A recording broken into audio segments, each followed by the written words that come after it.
2Studs1Brick podcast pilot episode. It's the first Pilot time episode. we've ever done this. The first episode. Yes, it's the first of many, hopefully. We'll see how long Hopefully. this goes. Hopefully it doesn't, die out. Yeah. Alright, I'm done All right. over this. Yep, that's it. Yeah. We've been talking about it for like 2 months now. Yeah, I mean, it's Lego. What's not to love about it?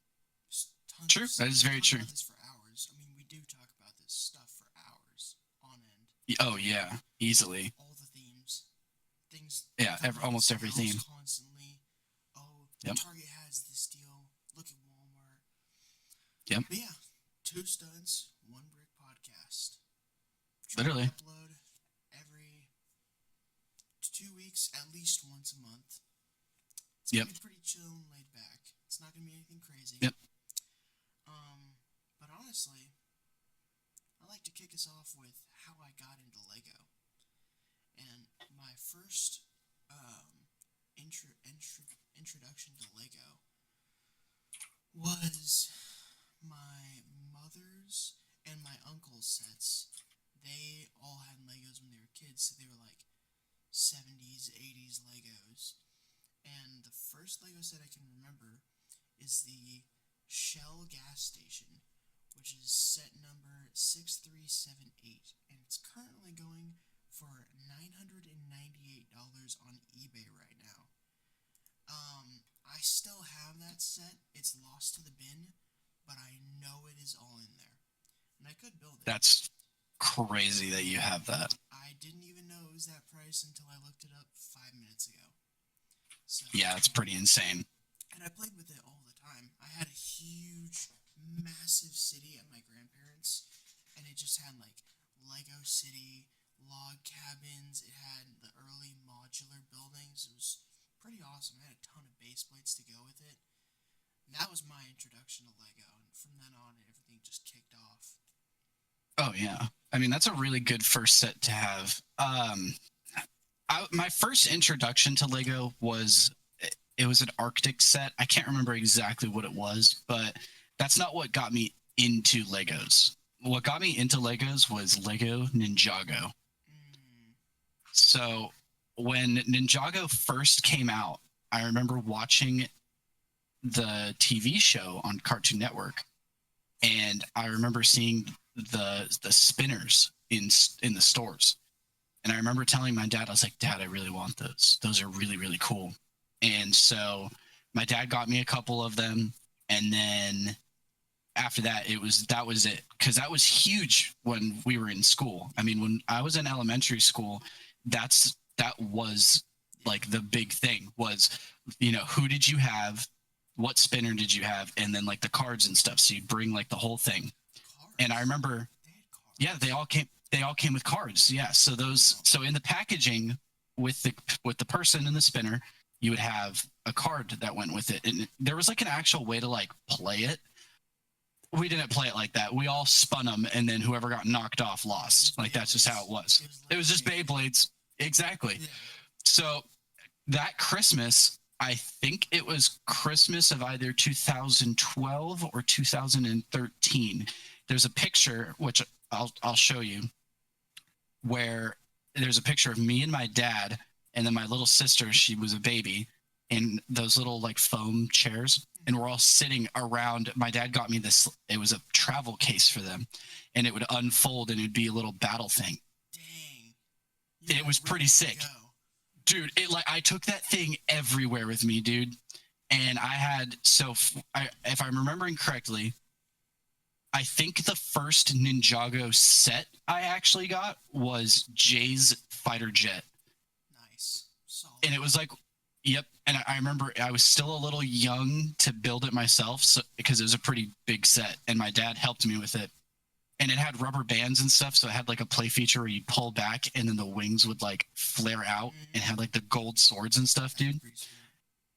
Lego Ninjago was huge when I was a kid, and I had so many of them, dude. I wish I still had all of them. I still have a couple of my minifigs, but dude, I'm missing all of the sets. They're all gone now. I really wish I would have held on to them, but there was a point where Lego kind of started dying out, and my parents were like, "Hey, you need to get rid of shit.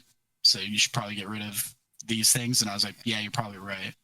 So I know that some of them ended up with like cousins and stuff, and probably went to like thrift stores, and I think unfortunately a couple of them probably went into the trash. But I do still have a couple minifigs. I have a lot of the like Ninjroids. You remember those guys? No.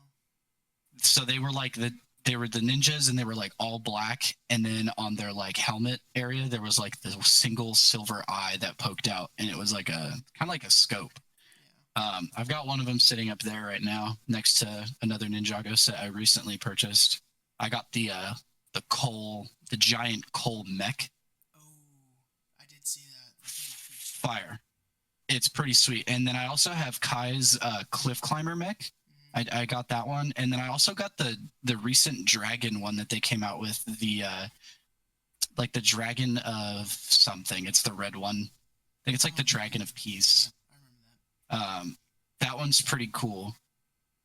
I would say the most memorable one of the Ninjago ones, besides Jay's fighter, was the Golden Ninja mech. That set right there was my favorite one. So it was the episode where Lloyd becomes the Golden Ninja, right? The Golden Ninja? And he becomes the Gold Ninja, yeah. From just a kid to the Green Yep. Ninja. To the Green Ninja, which Ninja. I was pissed about when that episode first aired, by the way. I was livid. I even though Jay was my favorite character, I really wanted Kai to be the Green Ninja, because as a kid you see him, he really wants to be it. He's trying really, really hard. Because as a kid you don't understand, like you don't really get the whole aspect of what the show's trying to teach you. It's literally like, dude, he just worked so hard to be the Green Ninja, and this little shithead is the Green Ninja, dude. This little kid's an asshole, dude. Yeah. Dude, I remember being fucking pissed. And then obviously as an adult, you're like, oh, yeah, Kai couldn't be the Green Ninja because he wanted to be it too bad. So it makes sense now. But back then, dude, it was crazy. But the Golden Ninja set, dude, I remember was easily my favorite. A lot of the themes that I picked up on over the years, obviously I started out with whatever I had from my parents, so it was like a lot of city sets, the older stuff. It was like playgrounds and things like that. But when I started getting Legos, I was in the beautiful golden era of power miners. And yeah, when dude. I got that giant drill set, dude, I was in the dirt using my Power Miner Legos. Oh yeah. All day. Easily. Granted, as an adult, I'm not gonna go play in the dirt with a Power Miner Lego. Kind of sounds awesome, right, though. But does sound pretty sick. Pretty awesome, but a little too old to be doing that. But man, all those.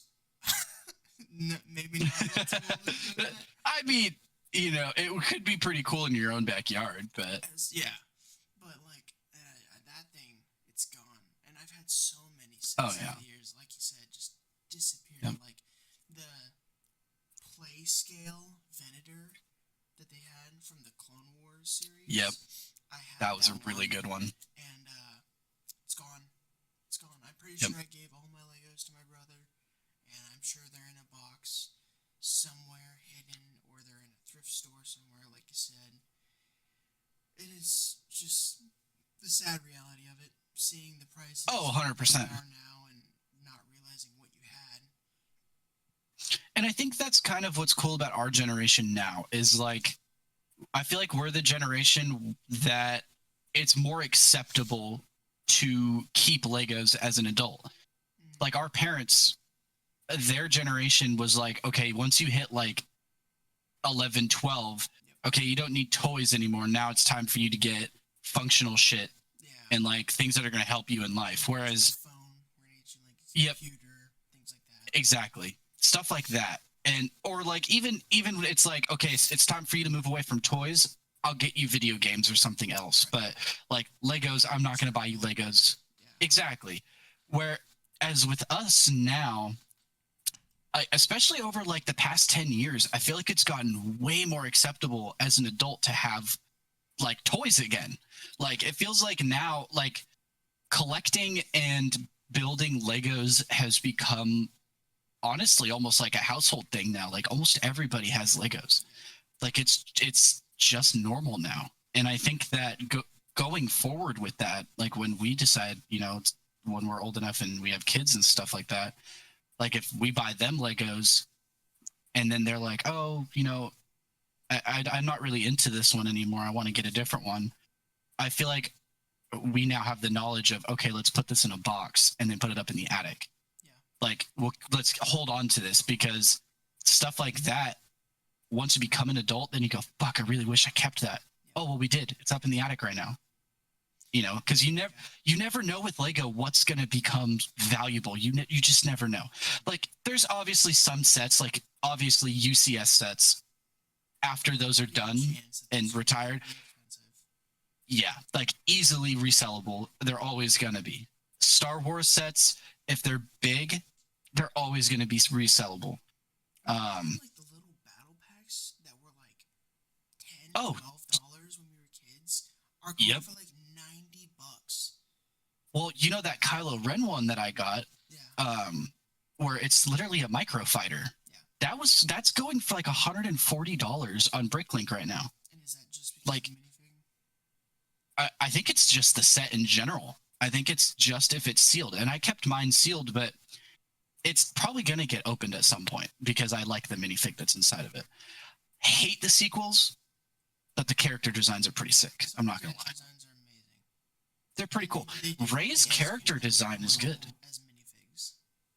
Oh, yeah. The minifigs are great. I love the minifigs. Like, a good example of that, obviously Kylo Ren, but you also have like the First Order Stormtroopers. Like, those look really good.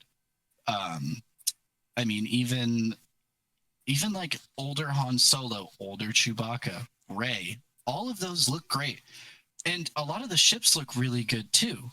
Like, I personally, I enjoy a lot of them. I just think that the sequels, obviously the plot line sucks, but the characters and the Lego sets that have come out of that are really cool. The Red Guards, what are those guys called again? The Sith Knights or something like that? The Knights of Ren? No, not the Knights of Ren. Those guys are all in all black. I know what you're thinking of though. It's the Red Guards that Rey and Kylo fight in The Last Jedi after they kill Snoke. Yeah. Those Legos, the Legos that came out of that, they look really good. Like, those minifigs are really good. Actually, hold on. I might have that sitting right here. I was never around Legos for the time of the sequels. I just, Praetorian Guard. So, I have this set here, which these guys right here. The green screen. Tweaking it out. There we go. These guys right here. These guys are cool. Oh, I have that set. What the heck? You have this one? You have Paz Vizsla? Yeah. Oh, hell yeah. I'm going to be honest, I really only got that set for him. Oh, yeah. But the other minifigs are really cool. Yeah. And that's another thing. The sequel shows, the actual like Disney Plus series, have given us so many good Legos. I mean, we have so many because of that. We have, obviously, let's just hit it with the number one that I think everybody can agree on, the Razor Crest. The Razor Crest is probably one of the best sets ever made. The UCS... In terms of detail, I don't know the intricacies of it, but in terms of exterior detail, flawless. Flawless. And so I have that one. I have the UCS Razor Crest. The internal details are unmatched in terms of what I currently own. Because you have the Slave 1 that just got recently released, the Fire Spray. It's just cockpit, which is great. Other than that, there's no interior. Yeah, and that's fine, because that ship isn't really made to show the internal details. Like, there'd be no way to really get to it. And I'm glad that they kind of sacrificed that in order to kind of keep the structure. Yeah. Because if you tried putting a full interior in there, that thing would explode. Yeah. It's already kind Like, of rickety as is. So, oh yeah, dude, transporting it just from right here over to that shelf over there was scary. how do you think I felt putting it 20 Yeah. feet in the air, dude? Yeah, yeah. His collection is pretty insane, actually. Where they sit at, but also we never see any interior on the fire spray except for the cockpit. Yeah. Like we never see it, so it kind of helps. Whereas the Razor Crest, like for the full first season, he's walking inside of the ship like constantly. You see so many shots of him going up the ladder, coming down. I mean, All the like carbonite people, like even in episode 1, you get like a full view of everything going on in the ship because yeah, the guy he's capturing is just like looking around in there. So you yep, see exactly. everything in the ship. Yep. Yeah. And that's what I love about that set is it has a full interior, everything. And it even has like the weapon storage that opens up and it shows all the guns that are in there. It has the carbonite, like all the people that are frozen in carbonite. It has the carbonite station where he puts them into to freeze them and then takes them back out. Like everything that's in the show, it has it. And then on top of that, it also has Easter eggs hidden throughout the whole set. Like you have the, lizard chick that has like the jar with all the eggs inside of it. That's sitting in like a hidden spot in the ship. And then it also has like a walkway that you don't really see. But if you look up like how the Razor Crest is like designed, it shows it in like the blueprint of the ship. You never see it in the show, but you do see it on the blueprint. And Lego decided to include that. And I love that set. I just wish I had somewhere to put it. It's huge.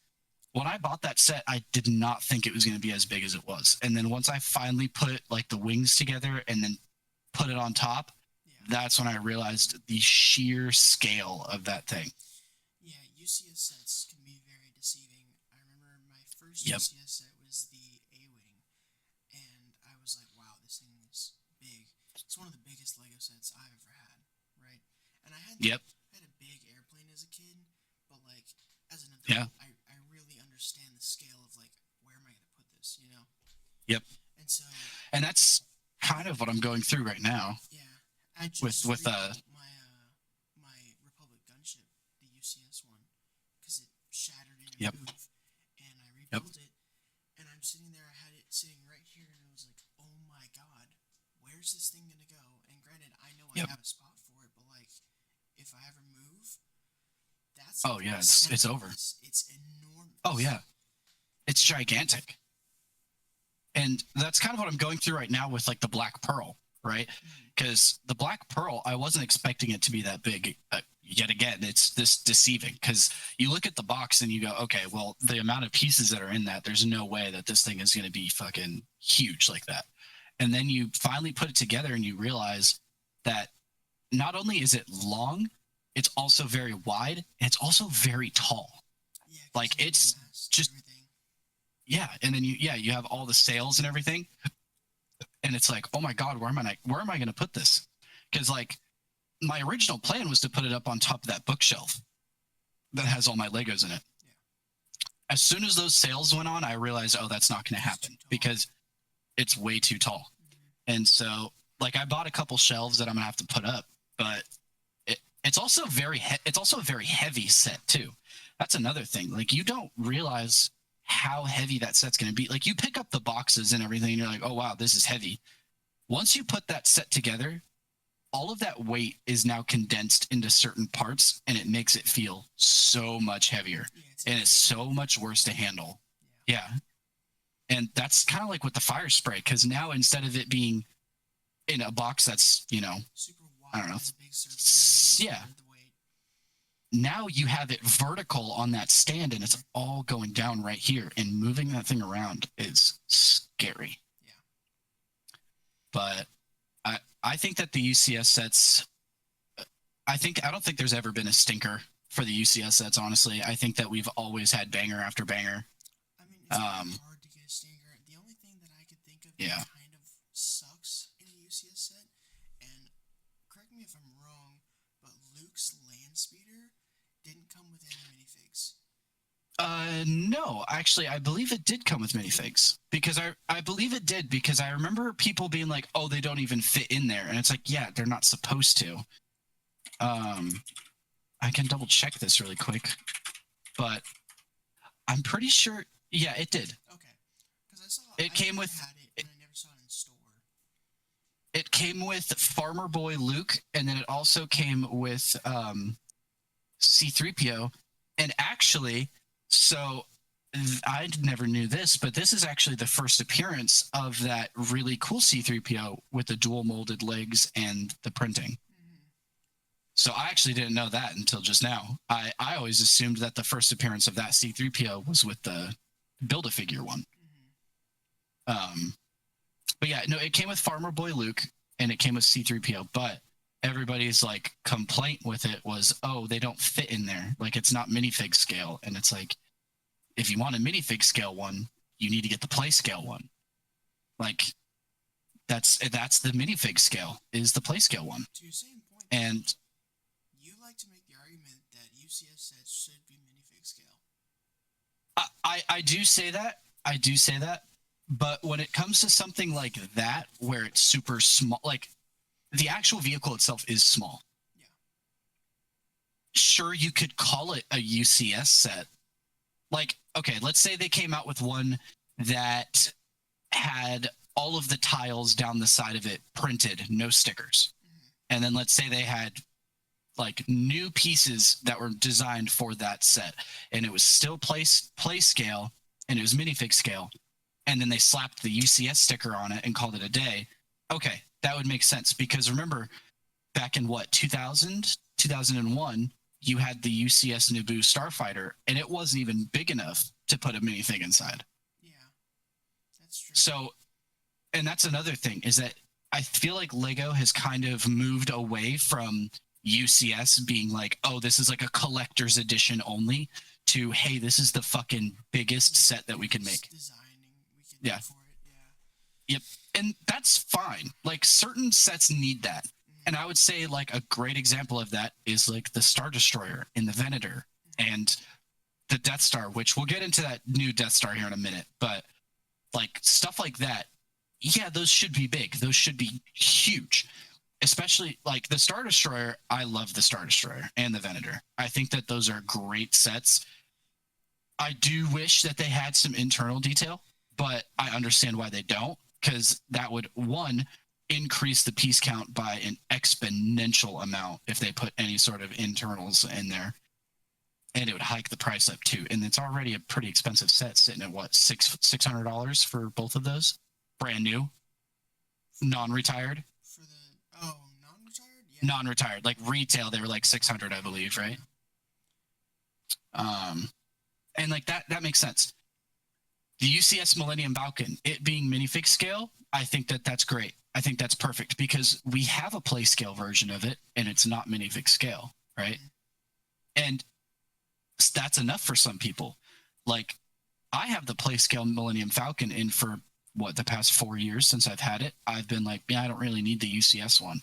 Now I'm starting to, obviously, we've talked about it before. I'm kind of teetering now to being like, oh, I really like that set now. Like it's starting to grow on me to the point of, but I'm still holding off on it because I'm worried that it might just be FOMO. Yeah. You know, like it might just be that. It might just be like, oh shit, it's going to retire and I'm not going to have it. And then what if like in 5 years I go, fuck, I really wish I would have gotten that set. Well, that's a set. So I'm still holding off. I don't know how long it's been around, but it's been around for a while now. It's been available. Like it's been available for a while. I think like 5 years. It was just the original crew. It was Luke, Leia, Han, Chewbacca. Yep. It was just that crew. The one that they have right now also includes Rey, and I think a different. You get old Han. Yeah, you get. I think it's the same Chewie. Yeah. You get an old and young Han, I believe. I don't personally like that because one, I don't care for the sequels, but at the same time, the build itself. The build speaks for itself. Like, 100%. Well, and here's the thing about the new UCS Falcon. It comes with old Han. I should say young Han. It comes with young Han, it comes with C-3PO, it comes with Chewbacca, and it comes with Leia. So that way you have like A New Hope, Empire Strikes Back. I believe it's, I want to say it's A New Hope. It's got to be Empire Strikes Back, because then if Luke's not in there, he's on Dagobah. Yeah, but it comes with that. Which one is the one where they attach to the Star Destroyer and then they detach and they go onto that moon, and then there's that? That's A New Hope. No. Are you sure? Empire Strikes Back, because then Boba follows them to Cloud City. They detach with the garbage, and Boba's in the garbage too with them, and he follows them. That's right. That's right. Okay, so then yeah, so it's Empire. Yeah. And then you also get, on top of that, you get a different satellite that you can attach to make it the new one, which you can also do it to make it Return of the Jedi, I guess, because that's when it got that satellite, that square satellite instead of the round dish. Oh, I didn't know that. Yeah, and then it also comes with BB-8, Rey. It looks like Finn, and then you also get old Han. So then it turns it into The Force Awakens. And then I guess you could also argue it turns it into The Last Jedi as well, because you get those little fuckers that were on that planet with Luke. The little things that Chewie ate on the planet. I think they're called like Higlins or something like that. Yeah, I mean, it's cool. I don't think the build has changed much over the years. Oh no, it's definitely changed. This new one is, oh yeah, the new one's way different than like even the last iteration. It's way different. It's truthfully, I mean, it's the Millennium Falcon. There's not much difference you can do to it other than depth. It's just make it bigger. It's honestly just make it bigger and more detailed. Yeah. And that's kind of where we're at. And I think that's honestly why this one has stuck around for so long, is because they've kind of reached that like epitome of, okay, it's minifig scale. The inside of it is as detailed as it can possibly get. You have the table, you have all of the stations that are inside, you have the storage areas, you have the sleeping areas. Like, you have every little possible thing that can possibly be on this set now. Oh, one cool thing. Okay, so I never saw this before, but the young Han and Leia minifigs, their faces are double-sided, and when you turn them around, they have the masks that they're wearing when they come out of the ship on that moon. So it is Empire Strikes Back. It would be Empire Strikes Back. Well, it comes with that little flying thing that like attacks them. Yeah, I know what you're talking about. Yeah, I could not tell you what it is, but it's still very cool. The FOMO's getting worse now. The more I look at the set, like, damn, those minifigs are really cool.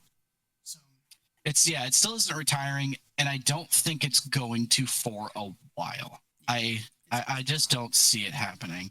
Yeah, I would say it still has some time. I just don't see it retiring anytime soon. Yeah. But I mean, Of retiring sets, there's a lot of sets that are retiring at the end of this month and the end of next month. Yeah. So, which, I mean, the main hitters, I think, for retiring, we have the Mighty Bowser set. Pretty cool. Yep. It's very cool. Primarily Star Wars and a little bit of Knights and Castles, but I still think it's cool. It's a great set. I get why people would get it. I've never been a big Nintendo guy. I mean, when I was a kid, the first gaming system I had was the Nintendo 64, which I have great memories with that, but I never really grew up to be like a big Nintendo person. And Lego just kind of recently, over like maybe the past 7 to 8 years, maybe, is they've gotten like more Nintendo sets, which is really cool. And a lot of them are cool, and I've thought about buying them, but I just haven't ever been that big of a fan to go, oh, I need that Nintendo set, you know? Yeah. They just acquired Pokemon. I mean, actually, they did just acquire Pokemon. The only Nintendo set from Lego I bought was this, because I've actually had one of these, and it's too cool. It's way too cool, and it's functional. You know, it looks cool. I mean, functional. It's not functional, but it has buttons and is fun to look at. The Mighty Bowser set is really cool. It is on back order currently. It does say it will ship in 60 days. The price is still at $269.99. But honestly, for piece count, you're right there. I mean, you're right there. It's 2,807 pieces for $270. That's pretty good. You're getting 100 extra pieces included in that. Does it come with So minifigs? no, there's no minifigs.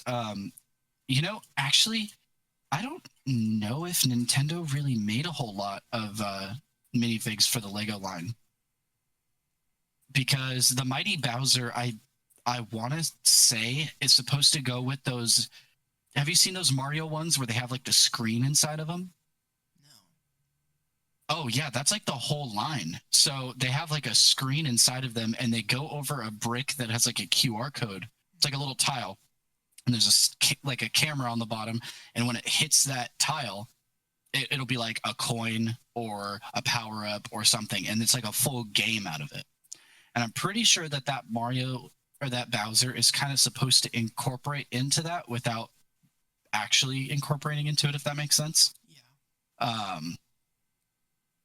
But it is a very cool set. I've seen a lot of videos on it. I've seen a lot of people who have gotten it. It's got a 4.8 rating, pretty good. It is an 18 plus set, which I think is fair given the piece count. Yeah. It does have a lot of functions. It does have like a disc shooter in the mouth. Or actually, no, I'm sorry. It's a full on dart shooter, like one of the big Lego darts. Oh wow. Yeah. And then it does have like different functions. Like if you press on it, it like walks, and it has like motions and everything. It's motorized? It's not motorized, but like you can simulate the walking motion by pressing down on it. He kind of like swings his arms and like tilts side to side. It is very cool, and it's a very well made set, and it looks really nice too. And it's tall too, if I'm remembering correctly. I believe it's 11 inches tall and 11 inches wide. It's big. It's a big set. Get ready for 11 I've seen a lot of 11 inches of Bowser, literally. It's a very cool set, though. I remember seeing it in person at the Lego store, and it was pretty impressive when I saw it. Yeah.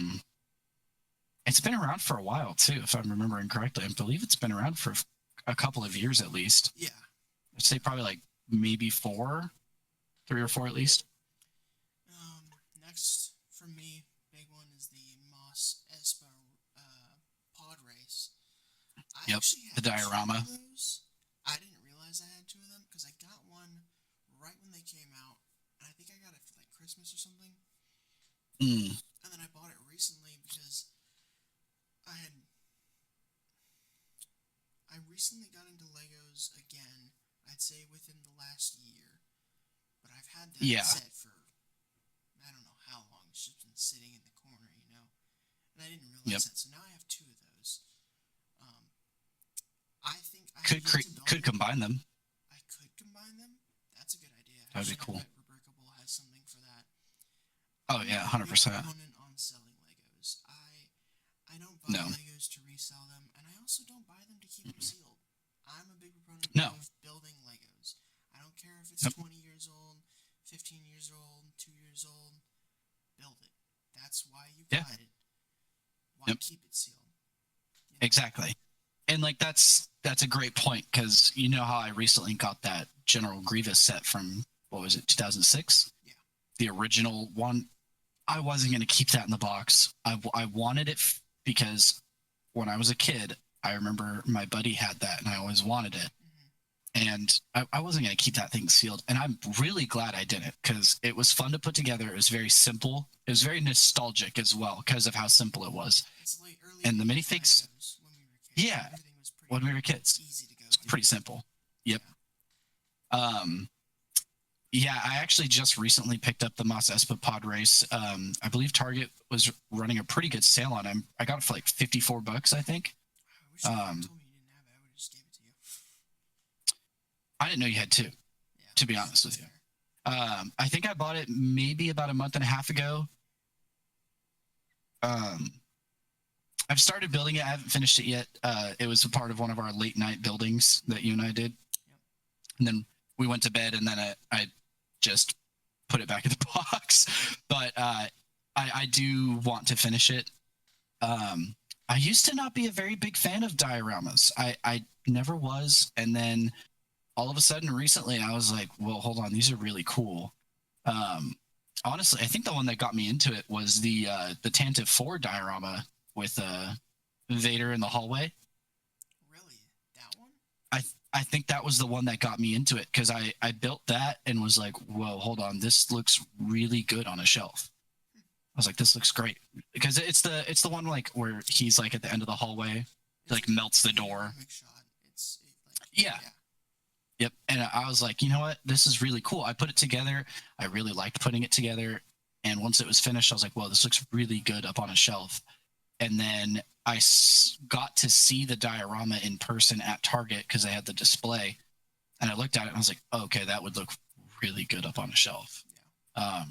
I think what I just used to not like about the dioramas was that there's really not much you can do in terms of customizing it. Like, that's why I like a lot of like the ships and stuff because you can either display your minifigs outside or inside doing things. Like the Millennium Falcon's a perfect example of that, where the inside of my Millennium Falcon, you know, you've got C3PO and Chewbacca sitting at the table playing a game together, right? Mm-hmm. When you have a diorama, you can't really do stuff like that. It's kind of just that's it. Like you build it and you're done. It's kind of like it's the early onset of the Craggle per se. It's like it's the old person mindset of don't touch it, leave it alone. That's how it's supposed to be. Yep. And I get it. This is a good reference. It's you're portraying a scene, right? So you want to actually capture the scene. But I mean, for having a side set, a side theme, I guess, for dioramas, totally fine. But and I think it's a good background set. Yeah, but I think it's a very good background set. They do a very good job of not like making that a new thing. You know, like it stays over there. We have play sets over here, collector sets here. It's not going to affect absolutely. So that's I would love for them. Oh yeah, and that's another thing too, is that Lego usually doesn't try to force things onto people. Yeah. Like the dioramas, those are for a very specific type of person that enjoys those. Mm-hmm. Nothing wrong with that. If you like how those look, that's great. And then what I really want to see Lego do, though, I want them to bring the pod racers back. I think we need another round of pod racers. Yeah. It's been a long time since we've gotten some, and it would be. I think that they could make them really good now, especially with the pieces that they've come out with just the past, I don't know, 10 years since we've gotten one. I mean, I don't even know when the last time they've released a pod racer set. I remember that one that you and I were thinking about buying at Bricks and Minifigs, and it was fucking $300. It did come with 3 pod racers, though. And even those, they lacked detail. I mean, they really lacked detail. Yeah. It was basically like a 2x12 and then like a couple strings, and that was about it. But back then, those looked great. Yeah. And I feel like today's standards of Legos, like especially for it's hard because they'll put out something like a UCS set, and then people will go, okay, this looks really good. This looks like shit though compared to now. Mm-hmm. You know, so I think we need another round of pod racers for sure. I think if we got another round, I'd be pretty happy. Yeah. A big hitter for me that's retiring, the UCS Razor Crest. That's getting retired, I believe, at the end of December or the end of this month. That one's getting retired. It's been around for 3 years, I think. I finally picked it up this year after many trips to the Lego store and seeing it in its box and going, okay, I need to get that. And then the day would, yes, really? Yep, I picked that up in store. Oh, that's a good feeling. Yep. That's a good feeling. Oh yeah, And dude, and it felt even better because there was multiple times where I was like, okay, today's the day. If it's at the Lego store, I'm buying it. And then I would show up and it would be gone. It wouldn't be there. And then they'd be like, oh, come back on Tuesday. And it's like, dude, I work on Tuesdays. Like I can't come back on a Tuesday. And then obviously while I'm there, I'd just buy something else. And then, then the time would go on. And then, when I wasn't able to afford it, of course it would be in stock. But there was finally a day where I showed up and it was sitting there. And before I left, I was like, okay, if it's there, I'm getting it today. Showed up and there it was. And I was like, let's do it. And carrying it out of the Lego store was a really good feeling, but continuing to carry it all the way out to the car was terrible. Because I actually got it. I got it in the shipper box. Oh. They still had it in the shipping box. So they had one out there. And I was like, oh, okay, yeah, I want to get it. And they're like, I think we have some in the back. Do you want one with the shipping box on it? And I was like, oh, yeah, I would love that. Because the one out there was kind of beat up because obviously kids were messing with it. It's going to happen. And they brought it out in the shipping box. And I was very excited about that. That's happened to me on 2 other occasions where I got the shipping box with it.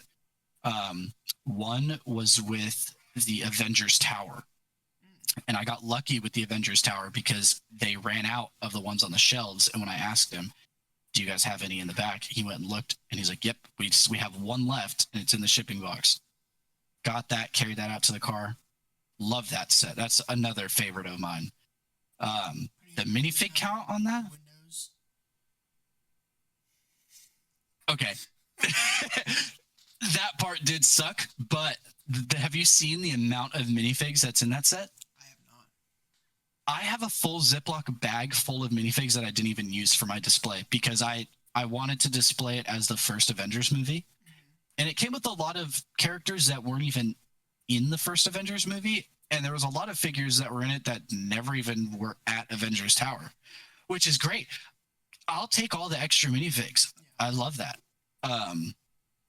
It came with a lot. There was a lot of minifigs. And then this one was a recent one, and I called you when this happened. Soundwave. Yeah. Soundwave, I actually got Soundwave 2 days before the insiders were even supposed to get it.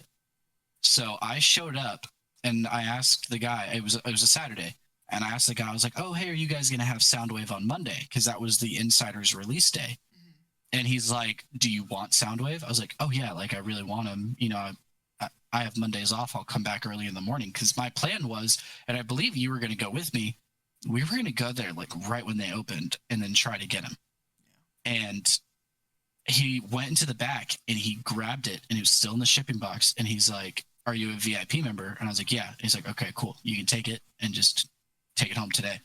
And I remember calling you and I was so excited, dude. I was pumped. Yeah. The Lego Transformers line, Bumblebee was kind of a stinker, but yeah, it's pretty unfortunate. He was kind of a stinker, but honestly, though, I don't think he's as bad as people make him out to be. A lot of people are very harsh on that set, but I don't know. I kind of like him. I kind of like how bulky he is, and I think his alt mode, like when he turns into a car, looks amazing. I love it. Optimus is great, but Soundwave easily takes the crown on the best out of the 3. Yeah, I really considered getting him, but he's really fun to put together. Anytime soon, so no, he just came out. I don't even think Optimus is retiring anytime soon. But I think Bumblebee will retire before Optimus, even though Optimus came out well before. Even if I get Soundwave, I might get Optimus. I definitely won't get Bumblebee, though. I do not. I won't blame you. I won't blame you. He is, I think he's only $70 right now. He's pretty cheap. See, the variation in price tag there is crazy to me. I get the sound brick, but... Yeah, the sound brick is crazy. Well, it's also for the size, too, because Bumblebee's a pretty small character. Like, he's not as tall as the other ones. He is a little bit bulkier, kind of. Not really, actually. So he's not nearly as tall. Yeah. And I think that's kind of why I'm thinking. But the piece, obviously it goes by piece count. He's got way less pieces than Optimus does. Optimus was also the first out of the three, so I bet you Transformers was charging like a crazy licensing fee. Oh yeah. And then when Optimus did really, really well, they went, okay, we'll drop that down for Bumblebee. And then when Bumblebee did poorly, they went, all right, let's bring it up a little bit more. And then now we're at the middle point where Soundwave is doing very well. I love Soundwave, dude. I think he's definitely the best out of the three. His transformation's really fun. Putting him together I had no problems. Be a little bit of a hot take, and I don't even know if it would translate well.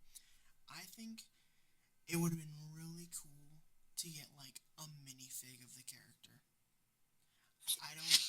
I agree. As simple as like a red torso with like the blue chest, like pec area being like his doors for Optimus, and like a little night helmet. Something simple. I mean, something would have been cool. I think it would have been. It definitely would have been cool. But I think instead of a minifig of that character, we should have gotten a minifig of a human character from the show instead. That's cool. So, like with Optimus, I feel like we should have gotten Spike. That would have been really cool. Spike is like the Sam Witwicky in the G1. Actually, his last name is Witwicky, which is funny. So I feel like a Spike minifig would have been really cool for like Optimus, and then maybe for like Bumblebee we got like another human, and then for Soundwave maybe we got like, honestly, I think a really cool minifig for Soundwave would have been Rumbler. I think that would have been a cool one. Rumbler. So he's one of the cassettes, but he's only slightly taller than a human. So if we could have used like, I don't know, maybe like a bigger torso, like kind of how like the Garmadon, remember the Garmadon where it was two torsos? Or something like that, where he's just ever so slightly taller, or maybe even like the Woody legs or something like that. Make him a little bit taller, and then it would have been super easy. They already have the pieces for it to make his little like arms that he like hits the ground and makes like an earthquake. That's like his thing. He rumbles the ground. Something like that for Soundwave would have been really cool. Another idea for Soundwave that I think Lego still has the opportunity to do is polybags of the other cassettes. So let's say they did a polybag for Rumbler where he was the cassette and he transformed when he had that, right? Or, even the what's his name? Like Rat Trap, I think. He's like a different version of Laserbeak. Something like that. Which Soundwave's cassettes that he came with are flawless. Love them. Ravage and Laserbeak translated so well to Lego. It's kind of crazy. Ravage, it's so. He looks really good. He looks great. And I think they did the best that they could. And he honestly matches the G1 toy as closely as he can. But Laserbeak takes the cake on that one. I mean, he's just gorgeous. Flawless. Dog, right? Yeah, Ravage is like the like dog, and then Laserbeak is the bird. What's really cool about the Laserbeak cassette is he transforms exactly how he did in G1. Like exactly fucking step by step. It transforms exactly like it and looks exactly like the G1. That's pretty cool. So, and the best part is that they actually fit into his chest. I guess you could kind of argue that Soundwave did come with a minifig, technically, because he came with a miniature version of himself in the radio form. So when he transforms into because Soundwave transforms into a radio. In G1, he shrinks when he does that, and he turns into like a regular sized radio, like as a human would pick it up. He comes with that, and it's like that big. Oh, it's a minifig scale. No. It's brick built. It's a brick built. Oh. Yeah, here. I could show you. Well, show me after. Or if you want to look it up. Click out of Discord right now. Fair enough. Yeah, it's a little brick built one, and it looks amazing. Yeah. Here, I'll drop it down here. And yeah, I mean, he looks great. And then we also have, because we're still on the retiring sets, some of the hitters, we have the Spider-Man Final Battle. That's all you. Yes. Marvel is all you. So so he's not a big fan of the Marvel line. Marvel is also kind of what got me into Lego as well. When the Lego superheroes line dropped in 2012, that's right when Mega Bloks lost the rights to Marvel, and because Disney bought Marvel, and Disney already had a deal with Lego because they were making a lot of Lego Disney stuff back then. Um, and then what ended up happening was obviously Lego started making Marvel sets again because Lego used to make the Spider-Man sets back in the early 2000s. And then they lost that and it went to Mega Bloks instead, which I remember the Mega Bloks Marvel stuff and it was pretty good. There was a lot of stinker sets, but the figures were really cool. So yeah, we have the Spider-Man Final Battle that's retiring. It's the Statue of Liberty head that's like under construction because this is when they're like redoing it. Tilted sideways, kind of. No, it's just a straight up head. It's just the Statue of Liberty's head, and it's just straight up. It is the same build as the Lego Batman one that you're thinking of, though. The Lego Batman movie, where like the Statue of Liberty is tilted. It's the exact same build. For the head. The head is built the exact same way. That's pretty cool. So the Spider-Man Final Battle is retiring. And honestly, if I would pick this set up again, because you get the Amazing Spider-Man minifigure, which is Andrew Garfield's Spider-Man. I would highly get that because this is the only time he's ever been featured in a Lego set that wasn't Comic-Con exclusive. His minifig as a Comic-Con, yes, he's never had a Lego set before. So that's exclusive. It's completely exclusive. His Comic-Con exclusive figure, which looks exactly like this one, was going for like $1,400 before this set released. So they never made any Lego sets for the Amazing Spider-Man? Never. Not once. Wow. Yep. I didn't know. So if anybody's thinking of getting this set, I would 100% get it now because once this retires, the price of this is going to skyrocket because everybody's going to want that Andrew Garfield minifig. Once this retires, that I guarantee you that minifig skyrockets in price again, easily. The Sam Raimi Spider-Man figure, we're getting another figure of him next month. So I'm not too worried about that one. The Doc Ock minifig that's in this one, though, is also exclusive to this set, as well as the Willem Dafoe with a face print. That's going to get that doesn't have another set as well. And then obviously like Ned and MJ, those ones are pretty exclusive to this set as well. At least their printing. And then the Electro is still available in a different set, but not with this attachment on the back. So this set actually combines with another set. It combines with the Sandman battle, which features Tom Holland's Spider-Man again, Electro as well, but it also comes with Sandman as a brick-built figure, so he's like big, like a big brick built. And he actually attaches to the top of the Statue of Liberty's head. He goes like inside of it. And I actually... Maybe. Possibly. That was like super sought after and it like hiked up in price because it had like exclusive minifigs or something. It had one exclusive minifig that has never ever been made before, and it was the Lizard. Which is another Andrew Garfield Spider-Man figure. So I got that set because, one, it honestly makes this set, I would say, about 5 times better with that Sandman in there. The displayability looks great. I'll send you pictures of what mine looks like currently with how I have it displayed. And then like the Lizard minifig, perfect addition. I would definitely pick this set up again if time allows it. Because the pieces in it are really cool. And the Andrew Garfield minifig is amazing. So I kind of sad to see this one go, but I'm glad I got it when I did. I actually picked this one up at Walmart probably like the first week it came out, because dude, it sold out so fast.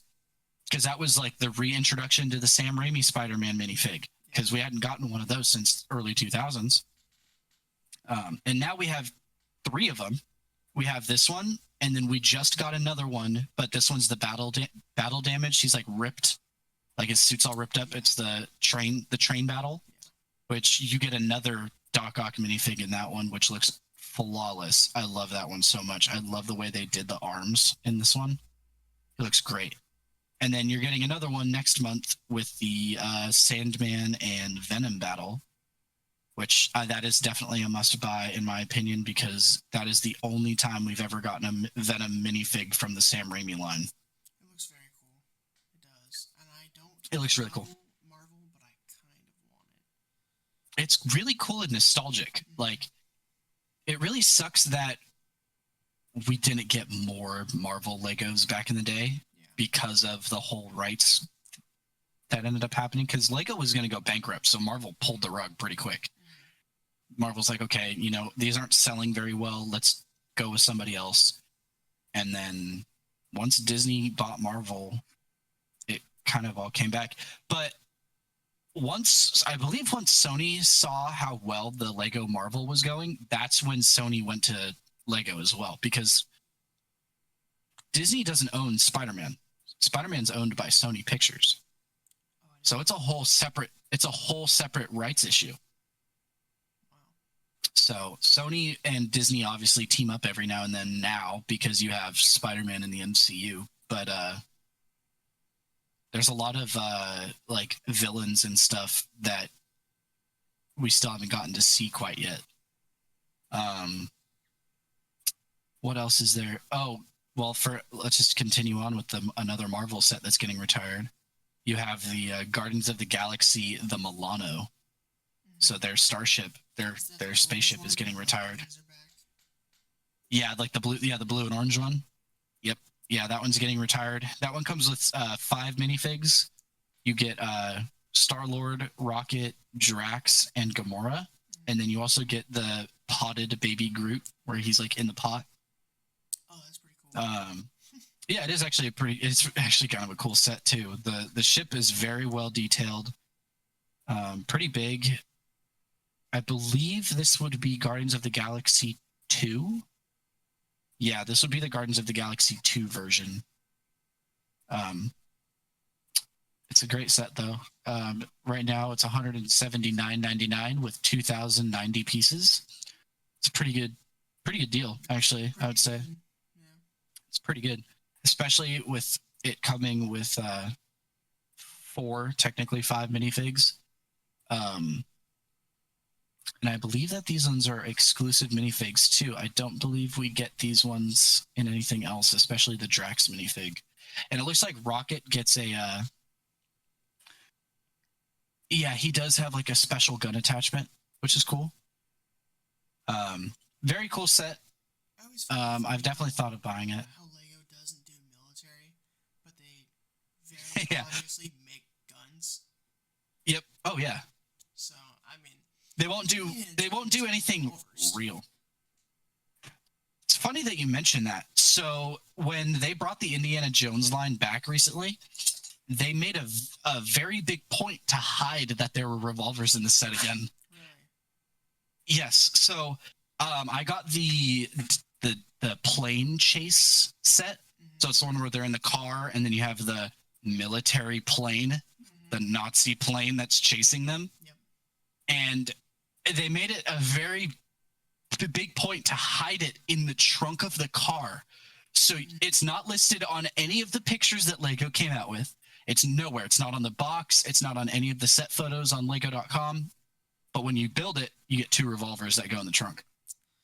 That's pretty cool. Shout out to Lego. It's pretty cool.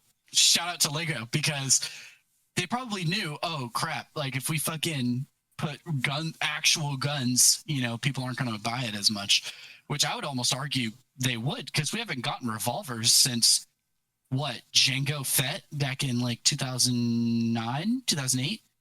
Oh yeah, because they used to give him revolvers. They used to give him the revolvers. I always hated Yeah. them. Well, it was either those or it was the giant blasters. Yeah. You remember the little Which mini blasters that they used to have for the Clone Wars? the ones that they.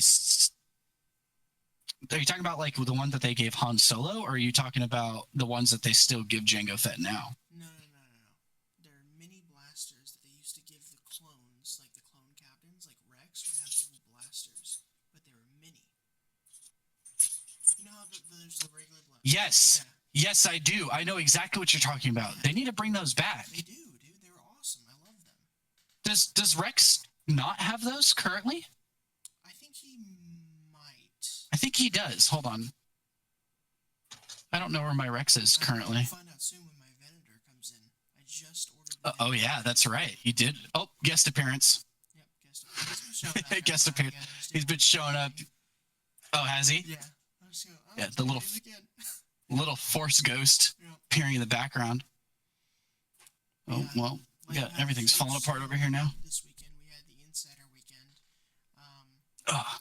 Missed Yep. deals, unfortunately. I really wanted the Lion Knight's Castle. That sold out Yeah. in 3 minutes. 3 minutes. Wow. It was marked down to 20% off, going for $320. And there was a queue to get onto Lego's website. It was the first time I've ever had that happen. I couldn't get on. Really? So many people. It would I unfortunately missed the sale because I was still under the impression that it was at midnight. Which that was our bad. We I assumed West Coast. God, he looks for some reason. dead right there, dude. Yeah, no, he's fine. Yeah, we just missed CST then. I mean, I don't know how, but we did. Yeah. Which honestly, no big deal. There wasn't really anything right now that I really wanted to get as of right now. I kind of want to wait until Black Friday because I think that's going to be kind of the best bet, is waiting till Black Friday, and then we'll be able to kind of see what deals actually go on. Because I don't know if they're showing us quite yet what is going to be on sale. They did show what the GWPs are going to be, and those are very cool. I don't know if I know there was one on the GWPs for Black Friday that you were pretty excited about. The mini aquarium. There was the mini aquarium. Well, the mini aquarium isn't actually a GWP. That one you have to buy with loyalty points. Oh, okay. There was the mini Knight's Castle one. I'm glad I got that one. A lot of people were talking shit Yep. on it because you have to spend like $250 to get it, something like that. But I think it's pretty cool. I think it's a little nifty build that you can do on the side. Would have preferred like maybe a minifig with it if you're spending that much money, you know? But Yeah. something little, you know, because then if you spend, what is it, 150 or 120, you get the hot cocoa. And that comes with like 2 minifigs and the whole hot cocoa stand, which I'm actually very excited for that one because I love Yeah, the hot chocolate stand is I love the hot chocolate stand is pretty cool, but it has something a little controversial that you and I actually had a conversation about just the other day. What's that? It's got a candy cane sticking out of the top of it, and you're not a fan of peppermint in your hot cocoa. I'm gonna put it on there either way because it's Christmas themed. I'd like to have a set of Legos for Christmas to display. It is Christmas themed. So Yeah. Oh yeah. I have a couple Halloween ones that I'll pull out. you know what I don't like is the resale aspect of Lego, because we have the gingerbread CT that's out right now, and it's going for like $120 on Facebook or eBay, but it comes back in stock. It's just a matter of patience. You know what I mean? Like, you can order it once it's back in stock, and then you'll get it for normal price. But people want everything like now, you know? Yeah, and actually, a really good example of that is like the Pirates of the Caribbean compass. Mm-hmm. Like the GWP, like people only want the GWP, so they spend $400 on a fucking Lego set, and then they immediately turn around and sell it. Yeah. Or you have the scalpers who will go multiple times and buy these sets over and over again. And unfortunately, Lego kind of has a loophole where you can just return the set that you bought and keep the GWP. And a lot of the Lego resellers have kind of figured that out. And what they'll do is they'll just go and buy that set and then come back the next day and return it, keep the GWP. And then they'll come back again, buy that set, get the GWP again. And they'll just kind of do that over and over again. And now they have like 7 or 8 of these fucking GWPs and they're selling them for like $200 to $300. And unfortunately, people will buy that because they don't want to spend the $500 on the giant set just to get that one GWP. But that GWP usually has like an exclusive piece that they can't just get off of Bricklink, like, or even the Lego Piece Buyer, because like the compass, that's printed. It's not a sticker. It's a fully printed piece. And honestly, there should definitely be some system in place to kind of help mitigate that. Like if you're going to do a return, you have to return the GWP as well. Like, because it shows it on the receipt. When you get a GWP, it gets listed as like a purchased item. And I think that would be a way to kind of help mitigate that, is go, oh, okay, well, you know, you had the GWP, where is that at? Oh, I didn't bring that with me. Okay, well, in order to return this set, you have because it's technically like you buy one thing, you get 2 free, right? You return the one thing, you got to return the other 2 things that are free. Like it just goes hand in hand. Like normal people who aren't pieces of shit. If I started out, Yeah. I got, you know, Jack Sparrow's ship. I was like, okay, I'm gonna start with the compass. I build the compass, right? I set it up, I display it, and then I go to build the ship, and I'm like, wait a minute, something's wrong here, whatever. And it's not enough for Lego to send me some bricks. It's like I need to return this situation. Well, right. I already built the compass. What do I do now? So there's a problem with that. So I don't know how they would do it, but yeah. I mean, are you saying like, let's say you bought the set, you built the GWP, and then you went and built the set, and there was just like a shitload of pieces that are missing? Yeah, to the point where they were like, you're like, okay, I don't even care anymore. I just want to return this. You know? I think it honestly might have to be one of those situations where you just eat it. I mean, which is a terrible thing to say, but there should be some sort of system in place. You're right.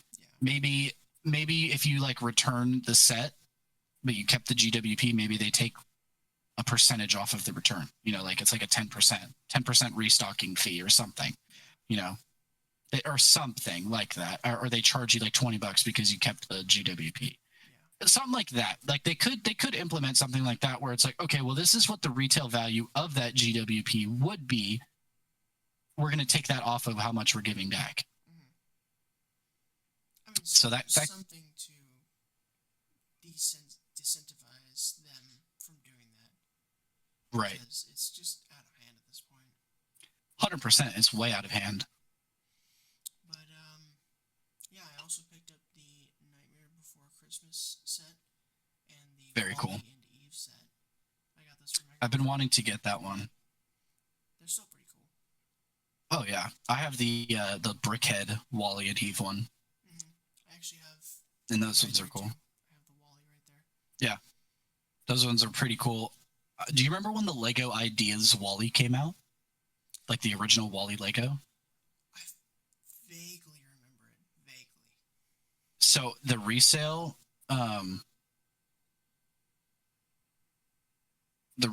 for that right now is like $500. And I believe it was like $50 when it came out. Why? Yeah. Because it's Wally. I mean, everybody loves Wally. And it's a really detailed set. Wally. It's just Wally. It's like the big Wally, and he's got like the full boot, and he like each finger is movable. Right. Like it's a very detailed set. But yeah, I mean, because remember I found that one on Marketplace that was going for like $80, and I was like, dude, I have to go get that, just to find out it was fake. We didn't go and get it because I saw the box. Yeah, it didn't have the Lego logo on it. It had the same picture that Lego uses for it, and then I was like, wait a minute, this box looks weird. Yeah. And then it didn't have the Lego logo on it, and I was like, damn. Like I almost told the dude, like, I'll give you $20 for it, but I decided not to. Yeah. Um, ooh, we missed a heavy hitter that's getting retired. The crafting table. Crafting table, yeah. I don't have any Lego Minecraft, but obviously I love Lego and I love Minecraft. It's just I'm a big Lego Minecraft guy. yeah. I'm not I'm too diverse in I have gaming. so many. I I really like Minecraft Legos because especially the crafting table. So the crafting table is extremely nostalgic because when Lego Minecraft first came out, this is what it looked like. It was just those itty bitty guys, and it was a biome like that. It was almost like the Lego board games that they had back in the day. Like this is what Lego Minecraft used to be. And I remember when they announced the crafting table, I went and got it day one. I got it on release. I got it at a Target, and I love that set. I have it sitting right up here. That's like one of my centerpieces. And they're actually doing another one that's coming out, I believe, either next month or in January. Same style, and it's of all the different biomes. And it's instead of it being like a crafting table, it's actually like a straight like wall, Mm-hmm. and it has like all the different like sunsets and skies that you'll see in those different biomes, and it has like the desert temple, and it has it's pretty cool. That's awesome. I did not It's know really cool. Yeah, it's a very cool one. It has all the biomes too. that's pretty cool. That's Um, gonna be a pretty long set then. There's a lot of biomes in Minecraft. I think it's pretty long. Hold on, let me look it up really quick. I can tell you the exact size of it. So it's called the mini biome set. It actually doesn't look like it's that long. It looks like it's pretty small. It's 800 pieces. I'll include the photo down here. $90. No, 60. What? It's 797 pieces, and it's $60, and it gets released on the 1st of January. Wow. So you've got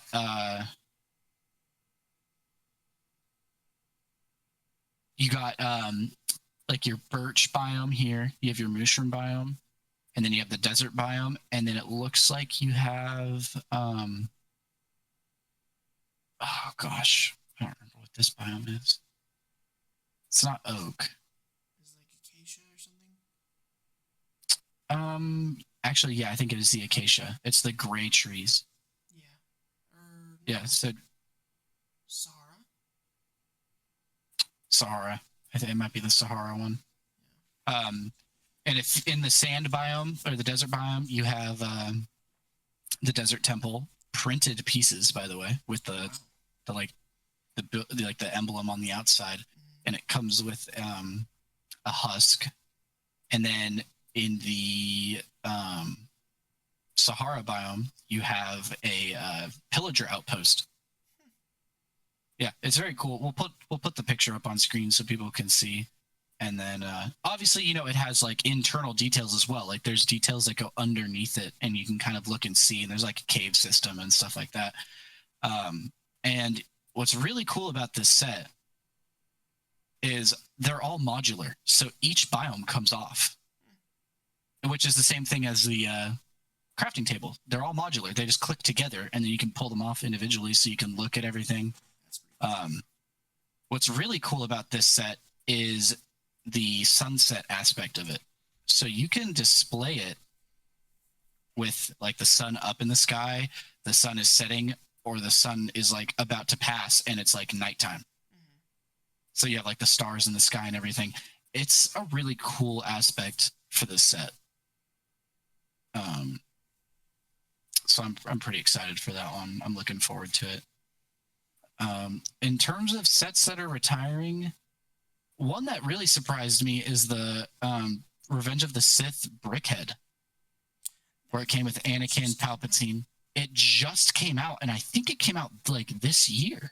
Yeah. And it's already retiring, which that really surprised me that that's already retiring. And it's on sale right now for 20% off. Right now it's being listed for $40. Yeah, I just can't justify that price for brickheads. I don't have any brickheads other than the Wally one. For $40, I think that's a good deal. You get 5 brickheads. Yeah. For five brickheads, I mean, I would pay $10 a piece for the brickheads. Wow. I would. I would pay $10 a piece. Because how many pieces is that? That's 656 pieces for 5 brickheads. I mean, I feel like $10 per is yeah, good. it's fair, but like, I don't know. Like, have you seen the Transformers ones? Have you seen those? They have Transformers brickheads. Those ones are really cool. So you have Optimus as like the robot, and then it also comes with his truck. And then you have Bumblebee as the robot, and then it comes with him as a bug as well. Yeah. So it's a 2-in-1. And I think those were like $15. I think it's a good deal. It does look like the average price of a brickhead though is $10. It does. They're about $9.99 a piece. Also have the UCS X-wing that's retiring too. That's right. Yeah, that one has always kind of been a set that kind of teeters for me because I think it looks flawless. I think it looks great. It's a gorgeous build. But it goes back to that argument with it's not minifig scale. It goes over that for me. Yeah. Which isn't necessarily something that's going to completely turn me off from a set where I'm like, I'm not going to buy that. But I already have an X-Wing that's play scale, which is almost minifig scale, I would argue. That's another thing we should talk about too. Why are the ships starting to shrink? I don't know. Have you noticed that? I don't know. The ships are shrinking. The X-Wing used to be TIE huge. and the X-wing duo pack, where they're chasing each other, or is it the Oh, I don't have that. I don't have that. Is it the I know which one you're thinking of. Yeah, so it's incredibly small. Yeah. Like, yeah. I mean, I get it. You but want to make it more affordable, but like, it's not really. Well, you do have that, right? But you also have the ones that are by themselves. So you have this one that just came out. Like, this is the one that I have currently, which I never had an issue with it because I never noticed. But you have that one. And then you also had this one that came out just like a couple of years ago. And it looks so much better and is way bigger. Mm-hmm. Way bigger. Like the wings are ginormous. Yeah. But it's way more accurate that way. It's way more accurate. And it's like, why are all of the ships starting to shrink now? Because the same thing happened with the X-Wings.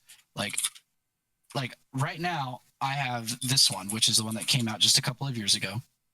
And a couple of years ago, I didn't have any issues with it.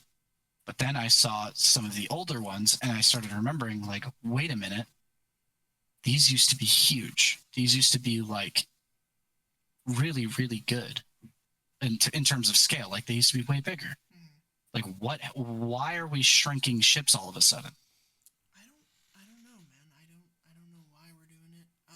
I also don't like how, I mean, getting into some of the new sets that just came out, the V19 Torrent, I think it looks flawless. I love how sleek it is, but it's incredibly small.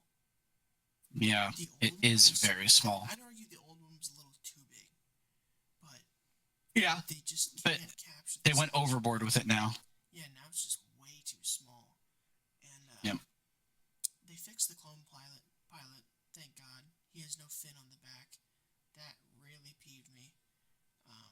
But they fixed it. And like, I think the Coruscant gunship is done well. I know a lot of people had issues with that, especially with the torso for Fox. He had like a misprint where it was like kind of pink on his torso. Mm-hmm. Yep, I remember that. But I think the size of that gunship for being play scale is perfect. It's like the ones that we got when we were kids. Even though I never owned one, I always wanted it. But I wanted it when I was a kid too, but I unfortunately never got it. It's the perfect size for like doing, if you're doing like a army building, it's perfect. Yep. It's honestly a good shelf display too. Yeah. Like, because you run out of space on your shelf quick. I think it's a good shelf display. I love the helmet for the pilot. I'm glad they finally got that. Yep. Yep. I'm so glad they finally got that. And I think, I don't know exactly, and it's kind of embarrassing that I don't know this. Can you look up the UCS gunship minifigs? Because I just built it, and it comes with Mace Windu, and I'm pretty sure it comes with a clone pilot in that one too. It does. Does it? Yep. He has a fin on a UCS Yes. set. Yep. It's a little thing like that where I'm like, dude, if I'm paying that price tag, it should be pretty dang accurate, you know what I mean? Like, so he's not classified as a pilot. He's a lieutenant. He's a commander. Okay. Well, he's classified as a commander. That's fine then. But it still should have came with a pilot. Include the commander, come with a pilot. If I'm paying, what was that brand new? 300 or 500? I think it was like 350. What's the piece count? I think it's 3,700. It would have been probably 350. Yeah. For the piece count, you think it's 700 pieces? No, 3,700. Oh, 32.92. Oh. 32.92. But still, let's say $350. If there's a ship that has 6 spots for minifigures to go, it should come with 6 minifigs. Well, that's the Fill it out. It's like you get the UCS Venator. You get 2 minifigs with that. That's it. There's nowhere for them to go. There's nowhere for them to go. But you get the UCS X-Wing. There's 1 minifigure for that. Fine. Fair. It didn't come with R2? I mean, I'm sorry. A-Wing. The UCS A-Wing comes with 1 minifig. I'm pretty sure the X-Wing comes with Luke and an R2. But I don't like how people guarantee that it does. Death Star, right? Comes with how many minifigs? Yeah. A lot. A lot. A lot. And there's a lot of spaces for them to go to. I think they're kind of missing the point on UCS sets. Because if it's supposed to be a display, you're only displaying a ship at that point with like 2 guys. You want the number of minifigs it comes with? I'm going to guess 38. 38. You're close. It comes with 38 minifigs. Which, don't get me wrong, if I'm paying $1,000 for a fucking Lego set, it better come with that many minifigs. If not more. If not more, actually. Yeah, you're 100% right. It should come with more. I don't know who else they could have included, but they should have thrown in some bullshit figures, honestly. Just throw in some bullshit. Something. I don't care. Force Ghost. Bring back a Force Ghost. Yes, bring back the Force Ghost. Especially now that they're making translucent minifigs again. Whoa, they are? Yes. So actually, here. I'm going to pause this real quick so I can grab this. And I'm going to show you. So, remember that Avengers Tower I was just telling you about? So, get a load of this guy. So, I'm wondering if this is almost like a test run. But they are bringing back translucent minifigs. Actually, there's another translucent minifig that came with that set as well. Let me grab him out. I know he's somewhere in here. I think. Maybe not. Did I take him out? I might have taken him out. He might actually be in the Lego set now. I might have put him in the tower just for gits and shiggles. Yeah, I did. But I didn't put this guy in there because I didn't know exactly where to put him. But yes, Lego is in fact bringing back translucent minifigs, which the camera doesn't want to pick up. But look at his legs. Oh, yeah. And the cape as well is translucent. It's made out of that like rubber material. Weird. Okay. So they're bringing back translucent minifigs again, and his legs are entirely translucent.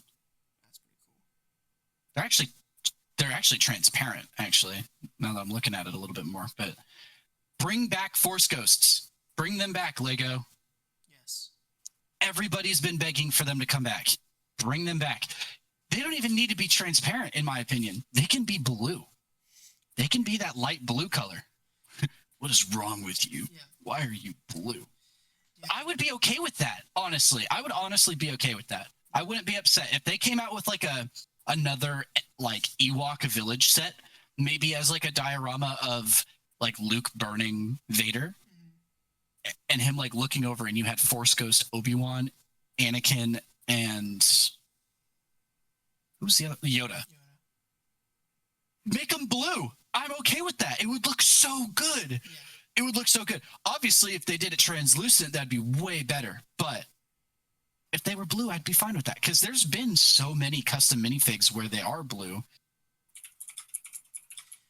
I don't know. and they look good. I think like just kind of cheaping out on the minifigs. They need to really step yes, 100%. I agree. I mean, here we're gonna put up a picture of these custom minifigs that people have made of the Force Ghosts. I don't think this looks that bad. Like, granted, I think that they could use like a lighter blue, but I still think that they could easily get away with this. Yeah. And it wouldn't look that bad. And you know, there are some transparent ones, which, you know, honestly, the transparent sometimes doesn't translate as well. Or here, actually, let's use this image. If I can.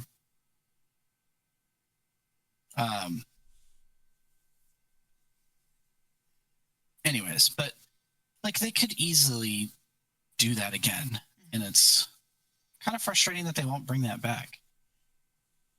Yeah, I mean, I just want there to be more. My greed is endless. 100%. Oh yeah, I mean the 7 deadly sins of Lego is never ending. Yeah. But you know, there's a lot of things that I wish Lego just doesn't like taking risks anymore. Well, that's what it seems like. They're too big. They're too big now to take risks. I understand that, but it's almost like they kind of have to at this point. Like they need to do something, because everybody's I get it. Everybody's kind of complacent now, where they kind of are just like, oh yeah, da da da da, like whatever. Like Lego just releases stuff now, and it is what it is, and it's kind of just like turning into almost slop. Like, oh, hey, let's make another version of this set that we just released like 6 times over the past 10 years. I would like make something we haven't seen. Yeah, and that goes back to pod racers. Bring us pod racers again. Bring us the Naboo starfighters again. Bring us, you know what I would love to see? Bring back chrome pieces, Lego. Oh my God, bring those back. Chrome was so good, and it almost seems like they're starting to with these new silver pieces that we're getting. Yeah. Like in the C3PO, that silver looks really good. I like that silver. But chrome would look really good again. If we got Naboo starfighters with chrome on them, peak. It would be peak. Another cool thing that I wish that they would do, this is a little bit of a shot in the dark here, UCS Padme's ship. Oh, the Royal Cruiser? Yes. Or not Royal Cruiser. What was her ship? What was it actually called? The Royal Starship. Dude, imagine a UCS Royal Starship. Gift with purchase could be the Star Skiff. Like a micro build of the Star Skiff, which the Star Skiff is like... Have a cool gift with purchase. Huh. You know, in the Lego games, when they had to get the hyperdrive, and it was just a brick that they, like, pushed into the ship? Yep. That would actually be kind of cool. That would be kind of cool, where it's just like the one brick. Yep. That would be kind of sick, actually. Yeah, it's like a UCS version of those ships would look so good. Something like that, yeah. Yeah. It would look so good. Yep. Like, they could easily get away with doing something like that. And I think that that would sell really well, because have we ever gotten that? I don't think we've ever gotten that at all. I don't think we've ever gotten that.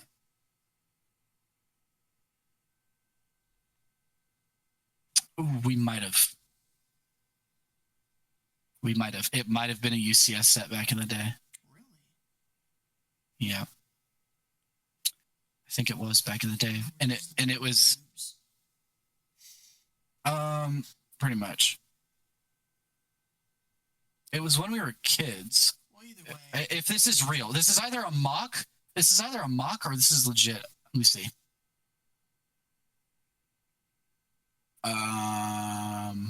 No, sorry. So this was a mock that they posted on Lego Ideas. They're trying to get this passed. Which, as a matter of fact, we'll put this up as well so people can take a look at that. I think it looks really cool. And this goes back to what we were just talking about earlier, how UCS doesn't always have to mean minifigure scale. Yeah. And it's okay that it's not minifig scale. I am going to purchase the minifig scale really no matter what it is. If it's play scale and it's minifig scale, perfect. If it's UCS and minifig scale, I'm going to buy that. I like the aspect of the minifig scale stuff. It looks cool. I can display my figures in it. I can set them up. It looks great. But this one it goes back into like that original N1 Starfighter, the UCS version, where it wasn't, you couldn't even put a minifig inside of it no matter what. Yeah. Like you could not. It was just like the two black pieces for the cockpit, right? Yep. Yeah, that's all it was. And it looked great. And that set goes for a crazy amount of money nowadays. Actually, as a matter of fact, it looks like it's going for, well, I can't even find it. So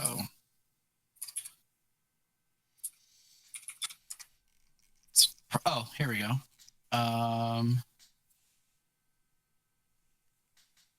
Just the instructions are going for $100. Oh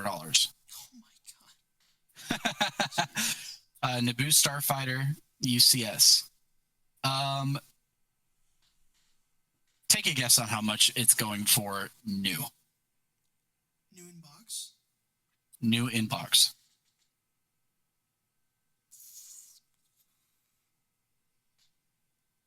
$2,000. $3,000.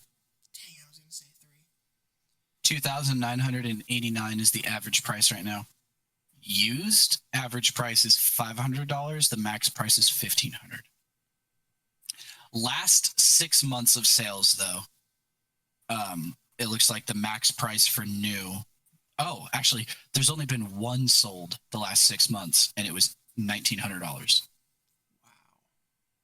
Yep. And used, we've had about 13. The average price is about $479.58 for used, but that could be the worst possible condition that you can find it in, and pristine condition too. Yeah. So the prices are, for used, is kind of a little hard to gauge, yeah, I would say. But bring something like that back. I mean, I don't know. Lego needs to start taking risks again. Speaking of bringing stuff back, I don't know if you're up for it, but I'd like to get into the set of the week. Oh yeah. So we're going to be starting this kind of this segment on our podcast where each week we pick one set, and it can either be one that we own, we wish we had, or one that we used to have when we were kids. And then we kind of just go over the information on that. And then after that, there will also be a minifigure of the week as well. Mm-hmm. So I'm going to go ahead and let you start off with yours. Yeah, the set I picked is the 2010 Arc 170 Starfighter. This is one I owned as a kid, and I absolutely loved it. I'm a huge fan of Revenge of the Sith, so this was big for me. It's probably my favorite starship out there right now. Set number 8088. Retired in May of 2012, so we only had it for about 2 years, and the piece count is about 400 pieces. Came with 3 minifigs. I don't really count astromechs and droids like that as minifigs, unless it's like C-3PO, because it's a hot take. It's just the way I feel, man. It's just how it is. That's fair. I mean, I don't think droids should be counted as minifigs either. because you can get a regular battle droid for like 10 cents now, right. but they still increase the prices by an exponential amount. And this one was really cool because it came with Kit Fisto. And That's right. his head mold was kind of like it was like a rubber. It wasn't like Yeah, it wasn't like it wasn't hard plastic. It was rubber, and so like it would kind of move. You could move it a little bit. It also came. What's funny? What's funny is I didn't have this ship, but I had Kit Fisto when I was a kid. He showed up in other sets. I had that same one. Yeah, I had that same one. Yeah. Yeah, it comes with Kit Fisto. I think it's labeled as an R4 series astromech. Jag is like, I'm pretty sure one of the main clone pilots you see. And it's not officially stated, but I think also Oddball is the other clone pilot in there. Had some pretty cool play features in it. It actually had like a knob you could twist in the back to extend. Oh yeah, the flaps to. That's right. Fan out. Really cool. I love that. People often criticize the size of the turbines on this thing. I think it looks sick. I do. Are they just like a little oversized? They're like the wheels of the moon lander that they had. Oh. Big and bulky. But I think it looks very cool. But in the Clone Wars, weren't they pretty bulky though? Like in the Clone Wars versus, yeah. I mean, I'm looking at a comparison photo right now. I mean, yeah, they're a little bit big, but I don't know. I feel like comparing the two together, I feel like honestly, in the Clone Wars, they looked pretty big. Yeah. I don't know. Pretty cool. This set retailing for about $60, and with inflation, that'd be about $90 by today's standards. So, damn, it's pretty steep. Crazy. Price point. Yeah. But back then, I mean, I wasn't buying it. It's free for me. That's a pretty great price point. Oh yeah. The current aftermarket price, lowest on Bricklink, sealed, is $321. Sealed. Holy crap! And how much did you pick that up for when it was built? I got it built for $200, and yeah, Yikes. it's pretty steep. But it's also a store that's right around the corner from me. It's local. Yeah. Unfortunately, I actually realized it after I bought it, and about a couple weeks later, I took it out of the box and I was ready to display it. It's got some missing pieces on it. Does it really? Yeah. I don't think we've ever talked about that. It's like missing the entire right gun. Kind of pisses me off a little bit. And you yeah, no kidding. Pieces right now because of the tariffs. Lego is like, even on Bricklink. You might be able to get it on Bricklink, but I like to use Lego's official site.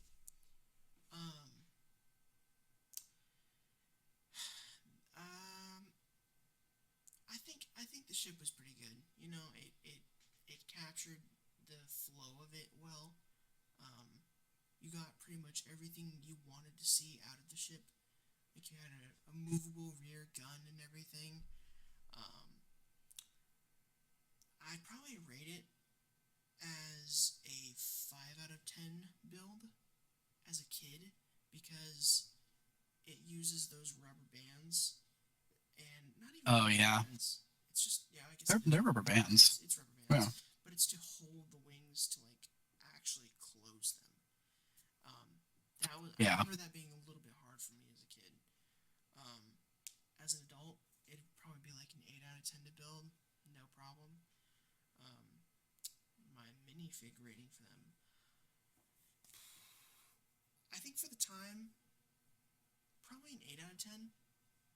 I think it was not very common to see like super highly detailed minifigs at that time for Lego. I don't remember them being detailed.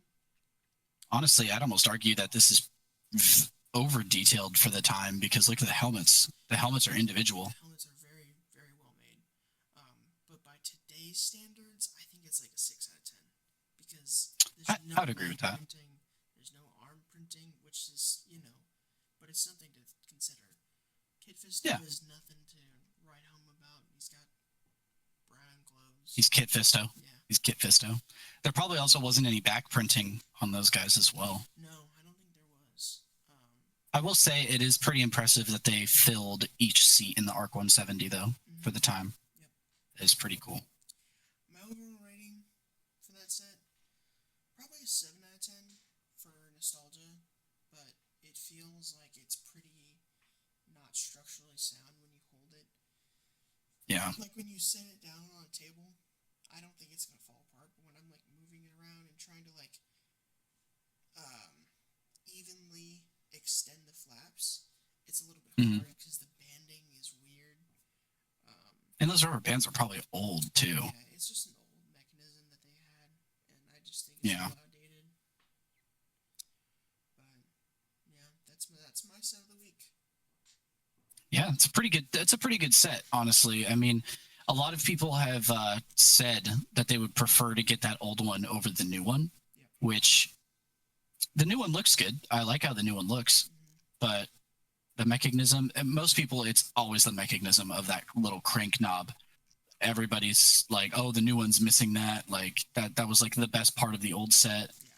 And I can agree. I can understand. But let's go ahead and do my set of the week. So my set of the week is the PlayScale Razor Crest, set number 75292. It was first introduced in 2020, so right as the show came out. It did get retired last year in 2024. A pretty good piece count, coming in at about 1,023. It's pretty good. It also came with 5 minifigs, which, again, one of them's a droid and the other one's Grogu. So really you only got 3 full minifigs out of it, but that's okay. You also got 2 Carbonite characters as well, which that's another thing we should talk about is the fucking decline of the Carbonite figs. What is going on there? Like, we used to get really cool Carbonite they were like minifigs, but they were like molded. Like, it was a molded piece. It's funny how you mentioned that because, as you know, I just picked up the UCS Slave 1 Boba Fett's. And yes. That set actually comes with a Carbonite. Yeah, the molded Carbonite. Oh, do you have it sitting right there? Oh, let's take a little gander. I love it. I think it's very cool. You got Han Solo. Yep. Molded in there. And it's a gorgeous. It's hollow, but that's fine. It looks great. It just looks. It's gorgeous. It's a gorgeous that is an amazing thing, and we need to bring those back. Lego reverted because remember when the first Carbonite Han Solo came out? It was that 2x5. It was that. And it was printed. Yeah, exactly. And it looks really cool. Like, I honestly want that piece because it looks cool, but we're well past that time. We need molded pieces. I understand that it's like, oh, this is a separate theme away from like the mainline Star Wars, because back then they didn't know, but the UCS Razor Crest should have came with that, and it didn't. It came with pieces like this, but they had like a bigger build around it. So instead of it being like that 2x5, it was a bigger build, and it was about the same size as that Han Solo, but it would have been so cool to get molded pieces. Yeah. It had like for play scale, I get it. Buttons around it and everything. Yeah, it did. Which, that's cool. And I can almost be like, okay, that's fine, right? This is ridiculous, though. I get it's play scale, and that's fine. It's play scale, and it needs to fit inside of the ship, so I get it. But come on, Lego, give us some better ones. You do get 2 Carbonite characters, and then in terms of minifigures, obviously you get the Mandalorian, you get the Child because this is before his name was revealed. You get Grief Karga, which is like the Bounty Hunter Guild, like kind of like the head of it. He's the one that gives. Yeah, exactly. He's like a fixer. Yeah. You get IG-11, which is like the bounty hunter droid that helps Mando. And then you get a Scout Trooper, which is the one that absolutely beats the shit out of Grogu in the bag. I think that Scout Trooper is amazing, by the way. It's a great Scout Trooper. I really love that Scout Trooper. He looks amazing. I actually like the IG-11 one and also Grief Karga. I think those are great. But I'm going to get into the Mandalorian minifigure here in a second. So for play features, it had the little dart shooters. It had a removable cockpit window, which, you know, you take it off, you put your figures in, put it back on. And then all of the cargo bays opened, so the sides would come down and then the back door would fold out. And then you had access to like the entire inside of the ship. And then there's a removable escape pod where a minifigure could fit into laying down. And then the escape pod would come off of the top of the ship, which the UCS one does that as well. And it's kind of funny because the builds are very similar. The sizes are also very similar, even though there's a play scale and then a UCS one. There's the storage for the Carbonite characters because they got to go somewhere. And then there's also a nice sleeping area for them as well, where I believe that there's a cockpit door that like, not a cockpit door, but there is like a door that opens and shuts. Yeah. I do actually have this set. The retail of it was $130, which was a little bit steep for only 1,023 pieces. It's a little bit much, especially since all of the details you see on the set are stickers. Nothing's printed. So I have this set too, and I hated applying those stickers. I hated those fucking stickers, dude. I hated them. Another thing I want to get into about those stickers, they're completely inaccurate.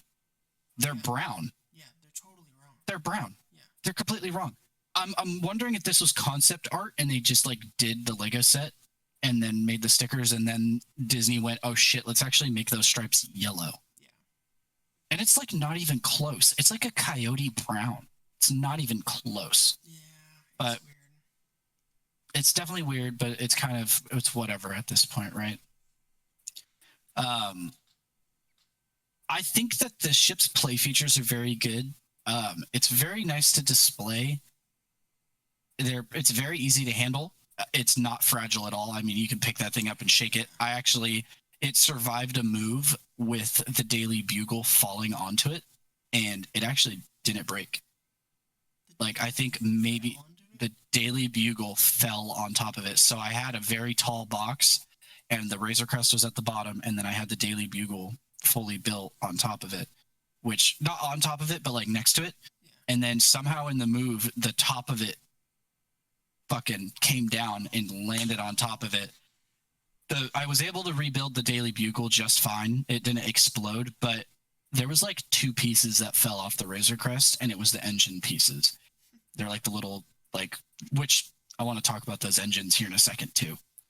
My thoughts on the minifigures, though, it's missing one. It's missing a minifig. We should have gotten the Mithril, which is the blue guy in the very first episode. Yeah, that's kind of like the point. He should have came in this set. He came in the UCS set, which that's great. He should have came in this set. Yeah. He should have came in it. He's a exclusive to the UCS, by the way, as well as the I Have Spoken guy. Doesn't he explode? Or no, he kills him. He kills IG. No, IG-11 kills himself. IG-11 kills himself. No, he shoots IG-11 because he was going to kill the child. Nope. We just watched the episode. He doesn't. Well, he shoots him, yeah, but then he gets like Oh no, you're right. He does kill IG-11, but IG-11 comes back because Grief Karga reprograms him to be like a kind of like a nanny for the child, supposed to like watch him and protect him, and then he helps the Mandalorian at the end, and then when the Empire shows up, they're going to kill the kid. So IG-11 goes into the lava, remember? And then he lets the Empire swarm him, and the protocol is IG-11 droids. Yeah. Well, they have to explode because they can't allow their designs to fall into anybody else's hands because they're copyright trademarked, basically. They've got a patent on their designs. Yeah. Guest appearance again. He keeps just like popping up every now and then. So he explodes and like kills all the Empire. But I'm glad that he got included because he's such a major character in the show. But the Mithril should have gotten included. So for the Mandalorian, his minifigs is super disappointing. No arm printing. None whatsoever. He has like one plate of Beskar at this point, doesn't he? No. He gets some pretty decent Beskar. He has one shoulder pad, and then he has a leg pad, and then the helmet. That's it. But here's the thing. This minifig has no arm printing on it. The UCS one has all the arm printing on it. And it's this exact guy. It's the same version of him. It just has the arm printing on it, which is fine, I guess, because the UCS now has an exclusive minifig. Pretty much all the minifigs except for Grogu in the UCS set are exclusive to the UCS, which you and I have had that argument, or not argument, but we've had that discussion before of what should be an exclusive minifig and what shouldn't be, which I think that a UCS set should come with an exclusive minifig that can only be purchased by getting the UCS set. I know you don't agree, but if I'm paying $500 for a Lego set, I would like it to have a something that can't be bought somewhere else. Yeah, but at the same time, like if your Lego is catered to kids, if you're a kid, 100%, and you go, oh, I don't know, I want Emperor Palpatine. He looks cool in the Death Star, and you're a parent, you're like, I'm not spending $1,000 because my kid wants one guy. Right. You know? That's fair. And that's honestly, that's 100% fair. And I get that. And I think that maybe it shouldn't be a main character then. It should be like, you know how Ninjago is doing that new thing with their sets now where you get like an exclusive collectible gold minifig? Have you seen this? I have not, no. Okay, so Ninjago is doing a thing where they're releasing a bunch of sets this year, and they're classic Ninjago sets. You remember when in the first episode of Ninjago where Sensei Wu shows up to Kai's like butcher shop or something? I don't remember what he was doing. Yeah. So you get that. That's the set. Oh, I did see this, yeah. So it comes with an exclusive minifig. I don't think it's gold, but it's an exclusive minifig, and it has nothing to do with the set. It's just a collectible minifig. UCS sets should come with something like that. I think something that would be cool is, you know how you get like a GWP whenever you spend like X amount of dollars? Right. And usually when they release a set, it's catered to that set. Yes. I think that there should be an exclusive GWP if you buy that set. Only there is. If you buy that set. There is. They do that. That is a thing. The Razor Crest? So for the UCS one, if I'm not mistaken, it was, you know, the Empire Beskar plates. Yeah. It was a keychain of that. But I mean, like, it shouldn't. It should come. It should come inside. It should be inside of the set. Oh yeah. It shouldn't sell out. It should be inside of the set. Like everybody who buys this set gets it. You know how like if you bought, you know the Death Star coin, you can get the little mini Death Star, and it comes with the little. Coin. The one that I have. Yeah. The one that I have. Yeah. If you bought the Death Star now, the only way you should be able to get something like that is if you buy the Death Star. That's how they do it. But it shouldn't go away. Correct. It should. Everybody who gets this set gets this. Yes. No everybody who buys that set specifically. Releases or 2 years from releases, it should be inside of the set, in my opinion. Like it should be like a cereal box where you get to the bottom of it and there's your prize. Like it should be in there. Yeah, like something like that. Or just, okay, we're making this many sets and then we're done. Okay, we need to make this many GWPs and then it's done. Because it will kind of, I guess, the whole point of the GWPs, though, is to raise the incentive of, oh, you got to buy it right now. Buy it now, buy it now, buy it now.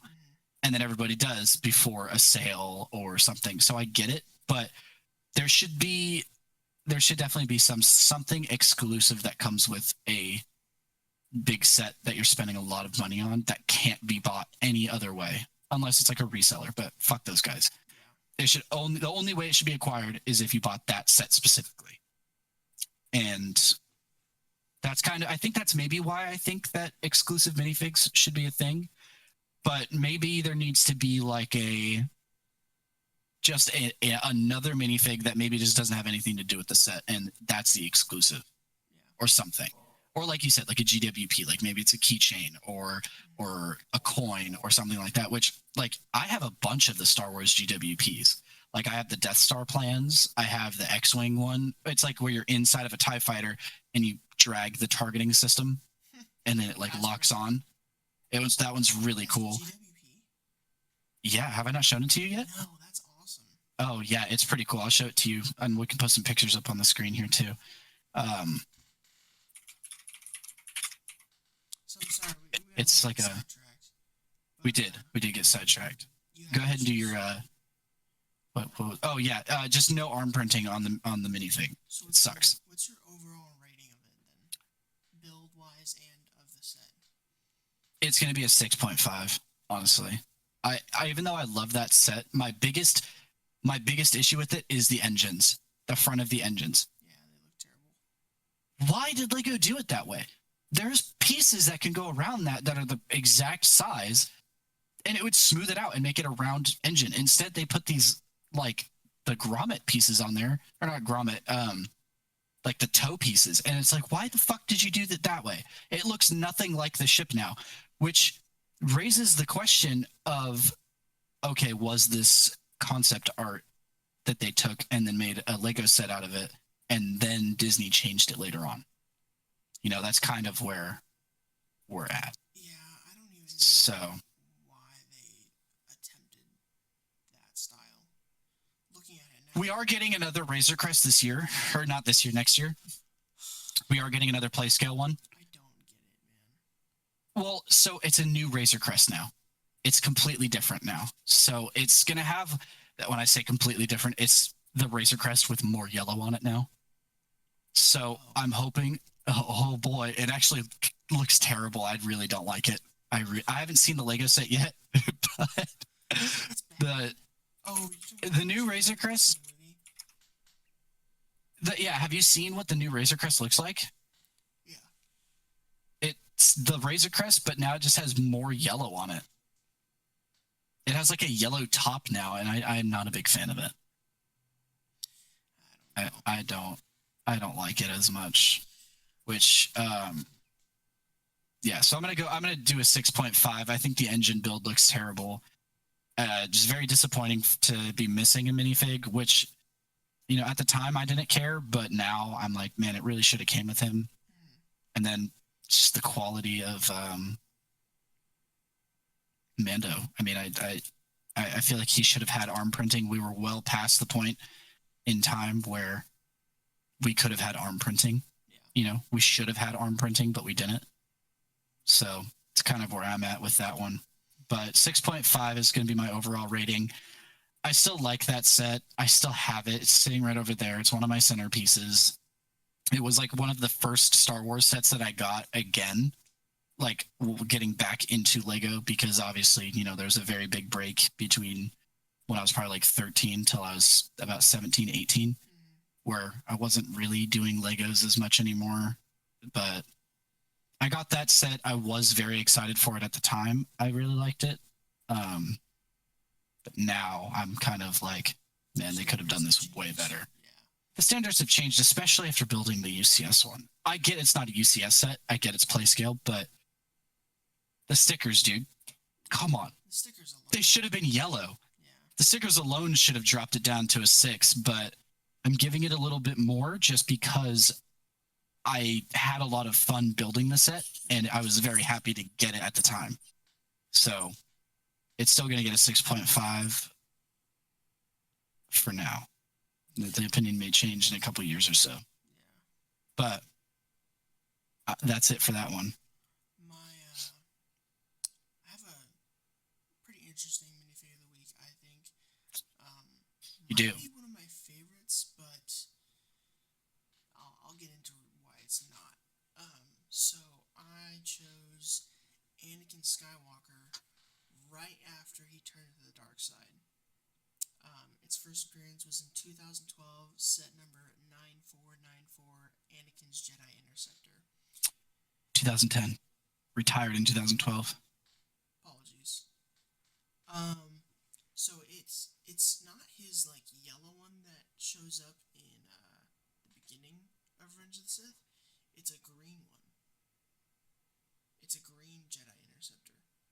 And are you sure it's 2010? I apologize. Nope, that was my fault. I'm pretty sure it's 2012. It was 2012. It was 2012. You're right. Yeah, this set was actually pretty cool.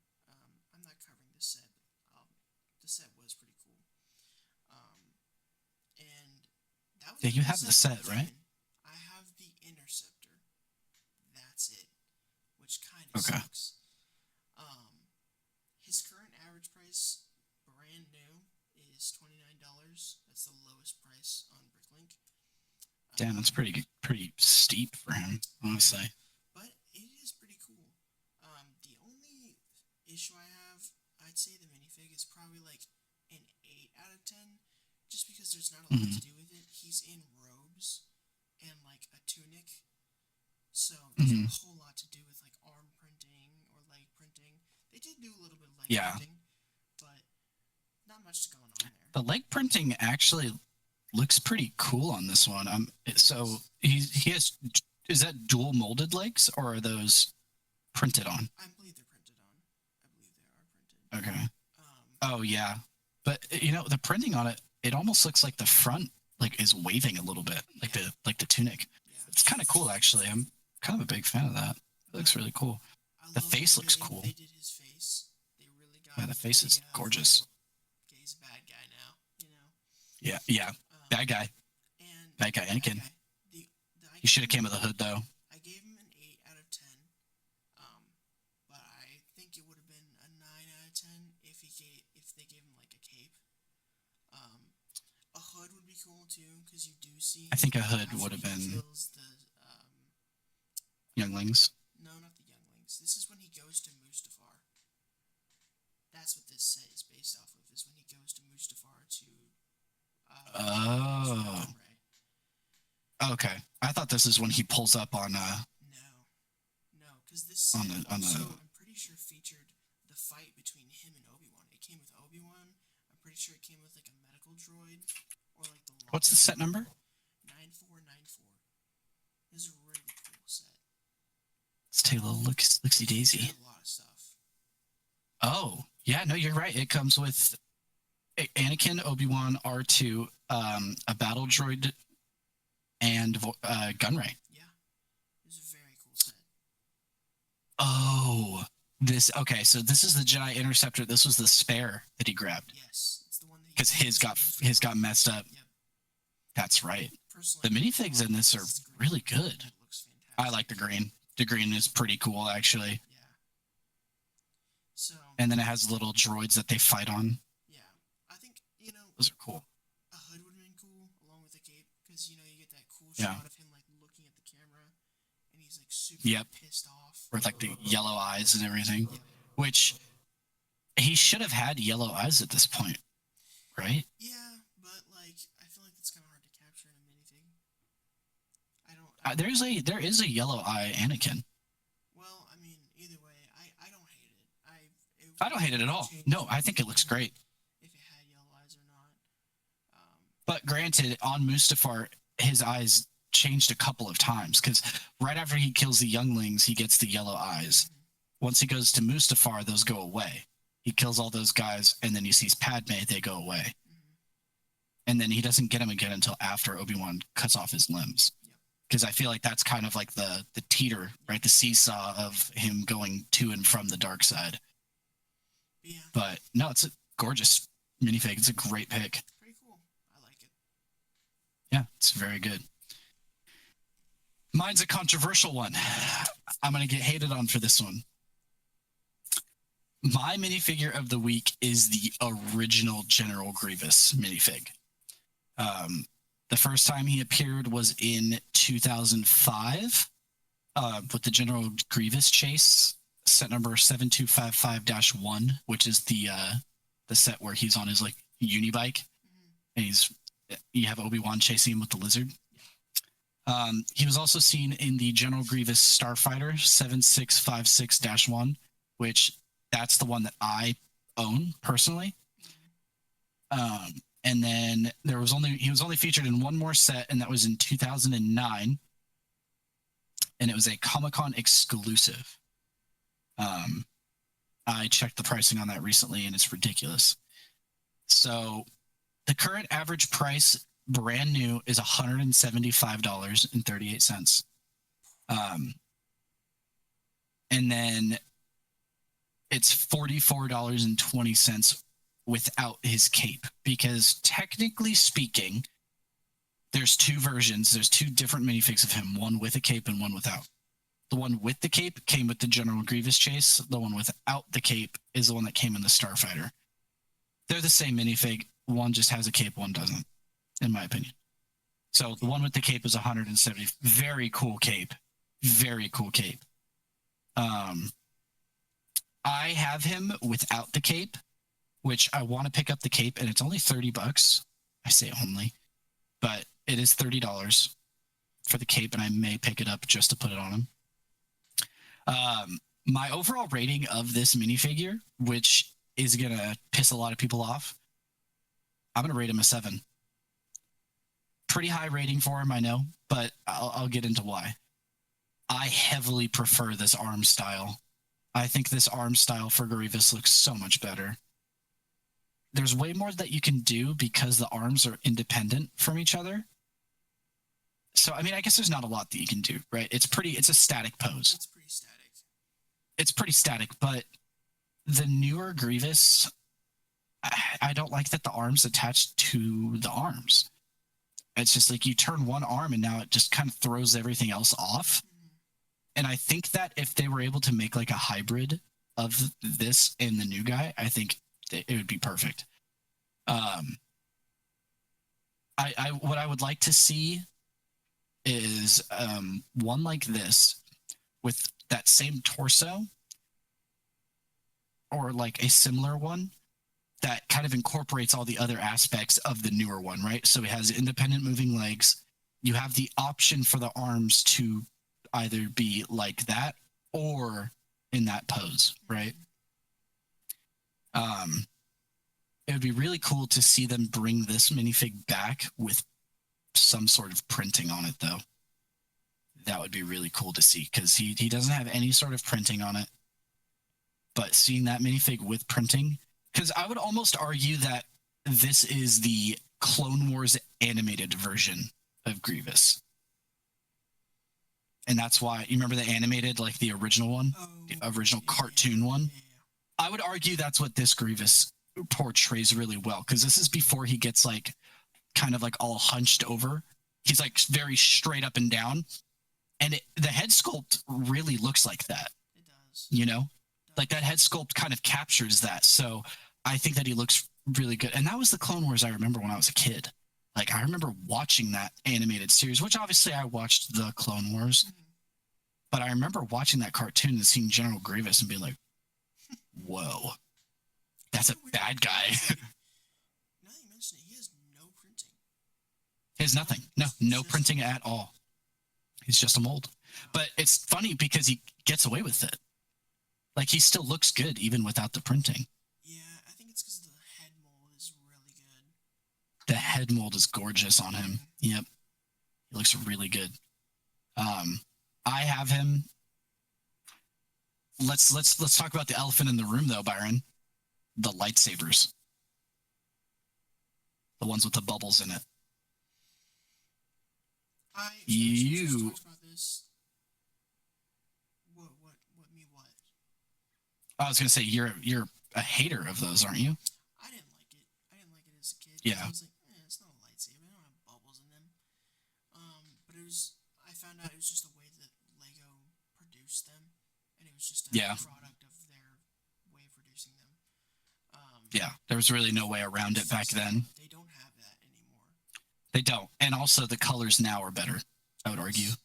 Because remember the greens back then? They were almost like a neon yellow green. Yeah. Also, like now the green is very well. I would love to see a yellow lightsaber. Yes, they need to bring a yellow lightsaber. Have we? I think we've gotten one, and it was with Rey. I think Rey has one. Yeah. Yeah.